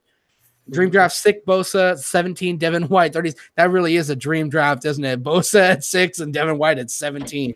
That is a dream, ain't it? I think he may be talking about Devin Bush. He was used completely wrong in Houston. I completely agree. Also, he was also double teamed and triple teamed more than anybody I've ever seen. Oh yeah, I see that. Crazy. Yeah, but Pro Football Focus did all this stuff where they actually took the plays where he wasn't double, triple teamed. They took all his one-on-one coverages and they calculated his pass rushing grades. It was actually up in the 88s, but it was still not as high as other players. So even if you take all his plays where he was just, and I went back and watched the tape too on all his plays where he wasn't double teamed, he still to me isn't worth the 6th overall pick. I think he's a good player. I could see anybody taking Ed Oliver in the top 14 or 15. I could see it. At 6, I couldn't do it. 17. Esco said I wouldn't mind a DN at 6 though. Yeah, but we're talking about DNs. Like if you're gonna draft a Quentin Williams, he's a 3-4 DN. If you're gonna draft a Jerry Tiller, he's a 3-4 DN. That's what those guards. But it's a defensive tackle really, but they call it DN. But that's pretty much what it is. Unless you're talking about edge rusher, they mean DN because we run a 3-4 now. If you didn't know. But also, guys, quickly, if you guys haven't already, make sure you guys hit that like button. Let's get to 30 likes. Just 3 more likes. Let's get to 30 likes. And but still like that video, like the stream, even if we pass 30 likes. But make sure you guys like that button, hit that like button as we're heading towards the end of the stream. So I really want to exchange one of our first for first next year and a third. I really do too. I would love to exchange one of our first round picks for a first next year and a third round this year. I feel like Nick Bosa. I wouldn't mind that. And on top of that, we'll probably get a third round compensatory pick from Landon Collins. Yeah. So we can get another big draft next year. I think Nick Bosa is JJ Watt 2.0. I think so. I like Bosa. I think he's overrated. No, you're dumb. You're dumb. What? Yeah, he's dumb. David. Overrated. Bosa is arguably the best player in the class. David. I think it's Quentin Williams, but if you think Nick Bosa is, I don't argue with you. No, you're dumb. David, why don't you have a seat right there? Well, yeah, why don't you have a seat right there? We need to talk. Son, are you gay? Chris Hansen his ass, dude. Chris Hansen his ass. Are you gay? I'm just playing, David. I'm just playing. Bigger need, right tackle or corner, because I think it's more important. Corner, because here's the thing. A lot of people are saying we need to get an early right tackle. Yes, I would love it. I'll be fine with it. But if we don't, I'll be okay with it because really, what is our? I mean, our line is pretty much good. We have two decent guards. Our center is okay. We have some people at center, but then we need to fix up the right tackle position. That's it. We can get a Yannick Juice in the second or third round or whatever it is. No, I think I'd rather get Chuma Adogba in the second or third round there. I never even scouted that play. You need to watch some tape on him already. I keep telling you to watch Chuma Adogba, dude. You're gonna like it. You're telling me this other dude. I forgot you're telling me. It's always been Chuma Adogba for tackles. Yeah. It's always been him. This guy. Oh yes, I'll watch him. He said Ed Oliver would be a great fit for our defensive line. He would be. He's a good scheme fit. No, he wouldn't. He says He said a sandwich between Dalvin Tomlinson and BJ Hill. He complements their game. What the fuck are you talking? BJ Hill. No, he's on the other side. BJ Hill is a 5. No, it doesn't matter. BJ Hill is a run stuffing guy. Dalvin Tomlinson until last year has been primarily a run-stuffing defensive tackle. Just this year did his pass rushing game actually step up. Now you want to bring in another guy who's primarily a run stuffer? There's no pass rush on the interior defense. That's not a good compliment. A good compliment would be a guy who could get to the quarterback from the interior. That's a compliment. Usually when you say somebody's a good compliment to somebody, it's because they bring what the other person's lacking. They're not the same player. Well, let's keep this in mind. BJ Hill plays 5 and 3 technique. He's been mostly playing 5, a lot of 5. So he plays the end. So you have Dalvin Tomlinson in the middle. You can use another defensive tackle there. So, I mean, Ed Oliver is a completely out of the scheme fit situation. You would have to mix things around, of course. But, I mean, he's not totally out of the equation. I still wouldn't draft Ed Oliver. But if you drafted Dexter Lawrence, he's primarily a run-stuffing guy. I would still, I would still. He's a better pass rusher than Ed Oliver is, too, though. I mean, I wouldn't mind a right tackle on the 2nd or 3rd round. That's what I want. I want Chume Doga or Andre Dillard, if I can get him in the 2nd or 3rd round. What about linebackers? BJ Goodson last year. He sucked last year. Need depth. All the linebackers suck. Alec Ogletree, garbage. Yankee King just said, would you guys trade Alec Ogletree and move BJ Hill to inside linebacker if you're trading Alec Ogletree? Like, he had me, and then towards the end, it was like, that's not it, coach. Like, he had me. All right, guys. He's like, I got to call it. No, like, oh my God. Oliver was triple teamed all year last year. Tape don't lie. Yeah, I agree to that, but clearly you're deaf. You weren't listening to the other stuff I was talking about when he wasn't being triple. Tony Rios, forget about the trading Ogletree part. He said move BJ Hill to inside linebacker, means you have to stand up, not even edge rusher. I know. First off, why would you trade Ogletree? He's fucking garbage. Why wouldn't you trade Ogletree? He's fucking garbage. I mean, that part isn't far-fetched. It's the BJ Hill's the linebacker part that's fucking retarded. Yeah, that's retarded. But he's too slow, buddy. He's too slow. Ogletree's fucking garbage. Thoughts on DeAndre Baker and Deontay Thompson? Well, I don't want to say anything about DeAndre Baker. You'll see that in our video today. Deontay Thompson's overrated, but I would like him in the 3rd round. He'll be the leader on defense. Who's our leader? Well, Alec Ogletree's still the leader on defense. Yeah, I think Alec Ogletree's our leader right now. Yeah, he's the leader right now. BJ Hill has been. I've seen some clips on him being a leader as well. I want Dalvin Tomlinson to step up and be the guy. Yeah. Oh yeah, you want that. You always want that big, the big guy to. Well, because he's getting older, he's not a rookie anymore, So Oliver is more than capable of collapsing in the pocket. Not when it comes to pure pass rush. Is not. He can collapse the pocket in the run stuff, but we already have 2 run stuffing defensive linemen. We don't need a fucking another one. We need a pass rush. We need somebody to come in from the inside and pass and get to the quarterback, create some pressure on the inside. We don't need the stuff. That's why Quentin Williams will be a match made in heaven for that. He perfectly fits our scheme. He's so perfect. Like, literally, I think the best fit for Quentin Williams is literally on the Giants. I think it's his best fit. I'm being dead ass serious. Here's the thing. Well, I think it's the Cardinals because they're going back to 3-4. But but here's the reason why I think he's perfectly fit with us is because we have players who complement him. The Cardinals don't have that. That's why I think he's a perfect fit with us. But here's the thing: if we get Quentin Williams at 6. I wouldn't even mind if we get Jalen Ferguson. Like, you guys know I hate Jalen Ferguson. Yeah. I wouldn't mind if we get him in the 3rd round because we already have a pass rusher there at Quentin Williams and plus an interior pass rusher. So if we get Quentin Williams at 6, I'm not going to be crazy. I'm not going to get crazy if we don't get a pass rusher until the second. If we trade back into the 2nd round or early 3rd round. But should we trade our 3rd rounder? Wait, should we trade our 3rd rounder for our 3 for Williams? Not me. No, I'm good. Trade up to 3 for Carter. I think Lorenzo Carter has a ton of talent, but right now he's primarily a rotational player. He's a rotational guy, but I wouldn't mind if he's starting, but I know he's not going to start because I think we're going to draft the edge rusher, but he's going to be a good rotational guy. Trade up for Williams 3 then? I don't really want to trade up for anybody unless it's Kyler, but I wouldn't. I wouldn't be upset if we did it, depending on what we gave up. Here's the thing. I'd be upset in the beginning because I would think we're going after Haskins, but once they say, "Oh, Quentin Williams," I'm like, "Oh God!" I was like, I'm still not sure. Depends on what we give up for him, but Peppers plays big boy ball to handle tight ends. I think he could. He did it last year. He played well in the box. Say what you want. Peppers had a better year than Landon Collins did last year. Yeah, and I will say something because you guys know when I went crazy on about Jabril Peppers and I compared him to a bag of Fritos. But I was watching Jabril Peppers, and if you watch it with the Cleveland Browns, he's exceptionally better than what he was with Michigan. I was still upset because I was thinking about the Michigan Jabril Peppers. I thought he was just more of an athlete, a gadget player. He's still more so that kind of player, but he's like an actual safety now in the NFL. So I like Jabril Peppers. He became a really solid safety last year. And I'm okay with it. I'm okay with it. A lot of Cleveland Browns fans actually convinced me that, listen, they were sad he left too. Yeah, there were a bunch of commenters at the Cleveland Browns. They were like, "Listen, you're getting a decent player, man. Just watch." And they were really even Gelman says that he feels like they did receive 2 first-round picks. You know what I mean? Yeah. Because they got him. He was a first-round pick. Maybe not his rookie year. He played like a first-round pick, but this year, he improved. Like first-round pick. He played like a first-round pick this year. He improved. So all the guys all the people in the chat that were there during the OBJ trade that wanted me to be happy about Jabril Peppers, I am now, guys. So I'm calm.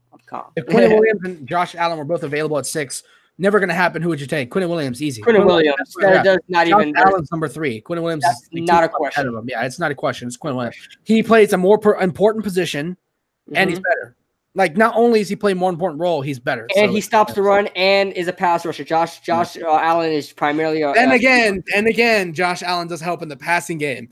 So it's like, but it's still Quinn. You're right. You got to think about that. Here's the thing. Here's the thing. The passing game, and I just told you this before. Right. I think coverage is more important than getting to the quarterback. So now I'm starting to like. No, it's still Quinnen. It's still Quinnen. But I'm saying is like now, like I'm starting to like, oh shit. But it's still Quinnen. Peppers returning kicks as well. Yeah, he is. You think Peppers will? Yeah, he's going to return our kicks. Drew Lock or Daniel Jones? Drew Lock. He can return our kicks, but we got Corey Coleman still. Yeah. I think Jabril Peppers is going to return the punts, and Corey Coleman's taking the kicks. I think he will because Corey Coleman did really good against our kicks last year. Yeah, and he's faster. Yeah. Usually you want the fast guys to return the kicks. I don't think Peppers will do our kickoff. I think he's going to do our punt returns, though. Yeah.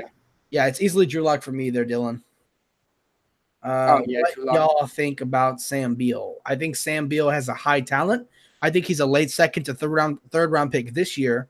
So I'm excited to see what he's going to do, but I can't tell you what he's going to do. Sam Beal, if he plays up to his tape, is going to be a solid corner. I'm not expecting to be elite, but I'm expecting him. I think his ceiling is he'll be a really solid cornerback, not elite. Do I want him to be elite? Of course. I think his ceiling is a solid cornerback that we would have. He would be like a small cornerstone for sure. But I think it's great value. We got him a supplemental draft for just a 3rd round pick, so I'm happy about it. Rosen for 37 or take a quarterback at 6 or 17. Unless we're taking Kyler at 6, I don't want any quarterback. For me personally. Would you take anyone over Quinnen Williams? No. And this is Nick Bosa. No, I would take Kyler over Quinnen Williams. I know you and Chris didn't. Me and Bad Dog did because quarterback is that important. I know. And Kyler is that good of a. Here's the thing: if Kyler wasn't as good as he was, then I would take Quinnen Williams over Kyler. But because Kyler's actually as good as he is, which by the way, like I said before, the reason for me, I know you're not as high as Kyler as I am. I think Kyler is barely worse than Baker Mayfield. I think Baker Mayfield easily is better than he is, but Kyler's not that far from Baker. And I think Baker was the best quarterback I've ever seen come out of college. I think Kyler is the 3rd or 2nd best quarterback I've ever scouted coming out of college. So because he's that good, playing the most important position in football, Kyler Murray is the only guy in the draft I would take over Quinnen Williams if they were both available to me. I just have to simply agree to disagree there because I would just. That's fine. That's fine. And here's the thing: I couldn't be that mad. I'm being honest with you. I couldn't be that mad if somebody took him over Kyler, but I just think Kyler's that good of a quarterback. Tristan Casio just said Daniel Jeremiah for NFL keeps trying. Oh God, damn thing keeps trying to say that Daniel Jones needs to go at 6. Is he freaking retarded? I don't understand. These guys have jobs, bro. The thing is, he just came out with a new NFL mock draft, and his 4.0 or something like that. And I hope that's not who he has at 6. Jesus. No, he did. No, he did. I just saw it. Daniel Jones at 6. Giants took Montez Sweat at 17. 2 of the most garbage picks I've ever seen in my life, dude. Dude, Gettleman's not that bad of a draft. Like, he drafts good. He's not stupid. Like, NFL Network. If you're listening to me right now, please hire me. Can you hire me? Please hire me. No. Can you just forget about him? You could keep him on there. Just hire me so I could demolish him on set. Mm-hmm. Let me just do that, please. The NFL should get rid of the franchise tag. Why? That's fucking dumb. I hate when people say shit like that. Like, oh, these players are complaining because they just got a bunch of guaranteed money. Screw the players. Screw the players. You just got a 1 year guaranteed a fuck ton of money. Are you kidding me? Go cry somebody else. Go cry to a fucking hobo that your team didn't sign you to multi-year deal but gave you a 1 year, $12 million deal. Get the fuck out of my face about Ray, you missed one of the best streams we probably had, man. Oh my god. Yeah, we went at it, bro. Ray, you missed one of the best streams. We had rants, bro. How far can Haskins drop? Apparently, some teams don't have him as a first-round grade. I haven't heard anybody say that Haskins is not a first-round grade, like any team saying that. That's dumb, I think, if they don't have Haskins as a first-round grade. I think he could fall to 11. I think the farthest he could fall is to the Redskins. 15. I think 15, maybe 15 is the Redskins, right? Wait, no, 13 is the Redskins, right? No, they're 15. They're 15. No, yeah, I'm saying 13. I'm saying 13 because I don't think he makes it past Miami. Yeah. I could see. Yeah, I don't think so. Yeah, but the absolute lowest is 15 though. Like there's that's for sure. That's the lowest of the low. Serious question: would y'all really be mad if we get Haskins? Yes, I would. I would actually be mad if we get Haskins at 6. Yes, I will be mad. Like I will actually be mad. But I will root for him with everything I have. Ray, you should have been here, man. You should have. Fritos. I'm triggered. Both garbage. I'm triggered. Both. Hey, have you ever tasted baked Cheetos? The baked ones? They're so freaking good. Aren't they already baked? Wait. They're so freaking good. I like those baked Lays, man. Those like really thin little. Yes. Dude, the baked series. Yeah. Yo, here. I have a question, and it's not even football related. What the hell happened to the baked Doritos? Those things were so freaking good. There were baked Doritos back when I was in middle school. I can't find them anymore. I don't even know about the baked chicks from like Subway. Oh my god. No, they had baked Lays, which I love still. Yeah, those are fire. They had baked Cheetos, and they used to have baked Doritos. Those things were freaking fire, man. Oh my god, man. I like swapping the 6 pick with Denver. Plus they give us Chris Harris. Absolutely not. Why would I take a 31-year-old cornerback? Fuck no. My team's rebuilding. He's going to be gone in a year. No, gross. I would let Denver trade up, but I wouldn't get Chris Harris. Whoa. He said trade our 6th overall pick for Chris Harris? No, we swap with Denver. So we take Denver's 10 and we get Chris Harris. No, gross. He saw it. I mean, it's not his opinion, though, so let's not roast him. He said he saw it on Good Morning Football. So it's not your opinion, so I'm not going to roast you for it, but I think that idea is dumb. Who said that? Nate Burleson? Probably. Or Peter Schrager? That dude's a freaking moron. Oh, man, he said he thinks they went out of stock, the bake. Well, then make more. Yeah, I mean, they've been out of stock for freaking 6 years now. I think we go in defensive end at 6, no BS. Esco, this is the one time in the draft that I actually hope whatever the fuck you said comes true. Everything else I disagree with you on. That's the one thing I hope like we and you agree on is I hope they go somebody else besides Haskins. All right, guys, we got 5 more minutes. 5 minutes. Throw your comments out there. Bro, give me task.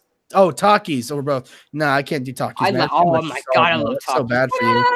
Takis are great, man. I can't touch it, man. So bad for you. If we draft Williams at 6, millions better than freaking hot 17. I want Byron Murphy, and at 37, I want Andre Dillard if he's there, or if he's not there, then I want Jeffrey Simmons. So I play him opposite of Quinn Williams and have Dalvin Thompson in the middle, and then I trade back up into the 2nd round to get Chuma Edoga. I know exactly what the fuck I want, bro. All right, so he said if we draft Quinn Williams at 6, all right, if we draft Quinn Williams at 6, at 17, I'm getting the best corner available. That's probably going to be Byron Murphy there. I'm taking Byron Murphy. And at 37, I want to go after, let's see. Dillard. Yeah, Dillard. The thing is, I don't think Dillard's going to be there. I'm going to say Rice. Chuma Edoga or whatever other best tackles. Whatever. That freaking random. That sounds like somebody. Or Jeffrey Simmons. Him, no, Williams, Dalvin Thompson. I'm taking Dillard if he's not there, but if he's there, but if he's not there, I'm taking Dalton Reisner. I want to address right tackle. No, Dalton Reisner's going in the 1st. I think Andre Dillard's better. Really? You think Dillard's going to go in the 2nd and Dalton goes in the 1st? Well, the only people that I know of who's ranking Dillard that high is Pro Football Focus. Like me and Pro Football Focus are the only people I've heard who are ranking Andre Dillard as the number 2 tackle. Everybody else has like fucking Jonah. You too. But I have him going in the middle of the 1st. I know. I'm talking about sources like out there. Okay. All the other sources, I'm hearing Juwan Taylor, Cody Ford, Dalton Reisner. I'm hearing all 3 of them. Jonah Williams, and I'm hearing I've been hearing Yodny Kajust a few times. I'm hearing all of them over Andre Dillard.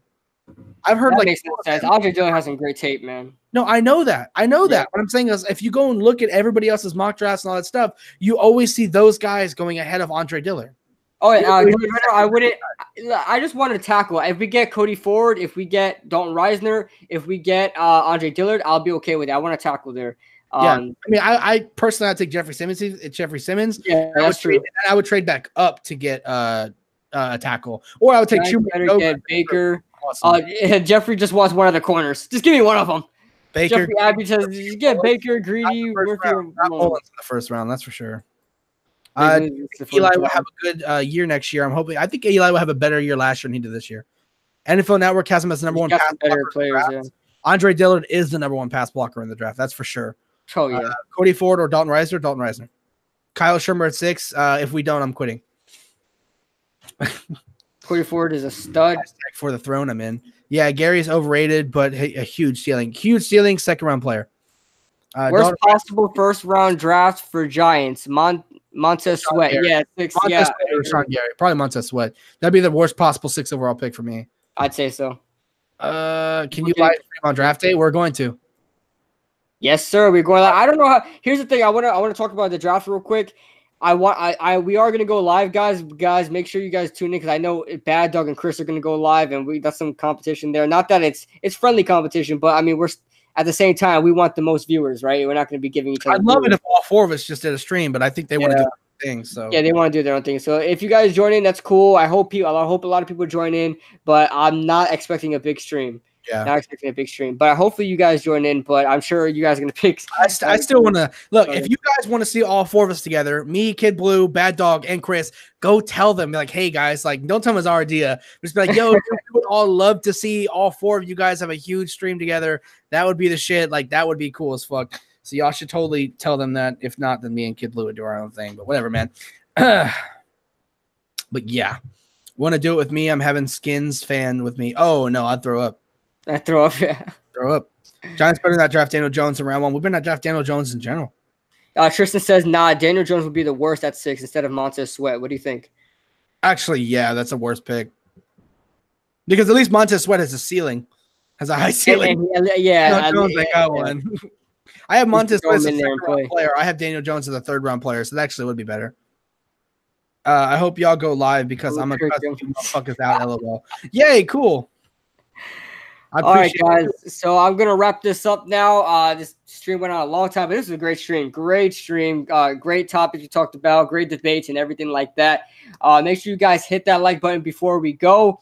Make sure you guys tune in every Tuesday night for the Undrafted Analysts podcast. The reason why this show will get big is because of you guys. Make sure you guys share this with all your friends that love sports. Share it on Facebook. Share it on Instagram. I do have an Instagram as well. Go ahead and follow me on Instagram. I'll leave my Instagram. I forgot to link it in the description, but I'll leave it right here. You guys can talk to me on Instagram. I'm gonna link my channel real quick. Go ahead and link your channel. It's in the Also, the Jzach's channel is in the description below as well. He's gonna link it there, and make sure you follow me on Instagram as well, Kid Blue Official, and you guys can talk to me on there. I'll be posting Giants news and NFL news there. I use that more than Twitter, so go ahead and follow me on those social media platforms. This is good timing. I gotta pee. And also, guys, I'm gonna try to find sometime this week to stream Madden. I want to face you guys on Madden. We'll see how that goes. I play Xbox One, so all you Xbox One players, if you guys want to face me on Madden, we'll be able to do that sometime this week. So all that being said, this is Kid Blue and Jzach in the Red Zone. We are signing off. See you guys. Later.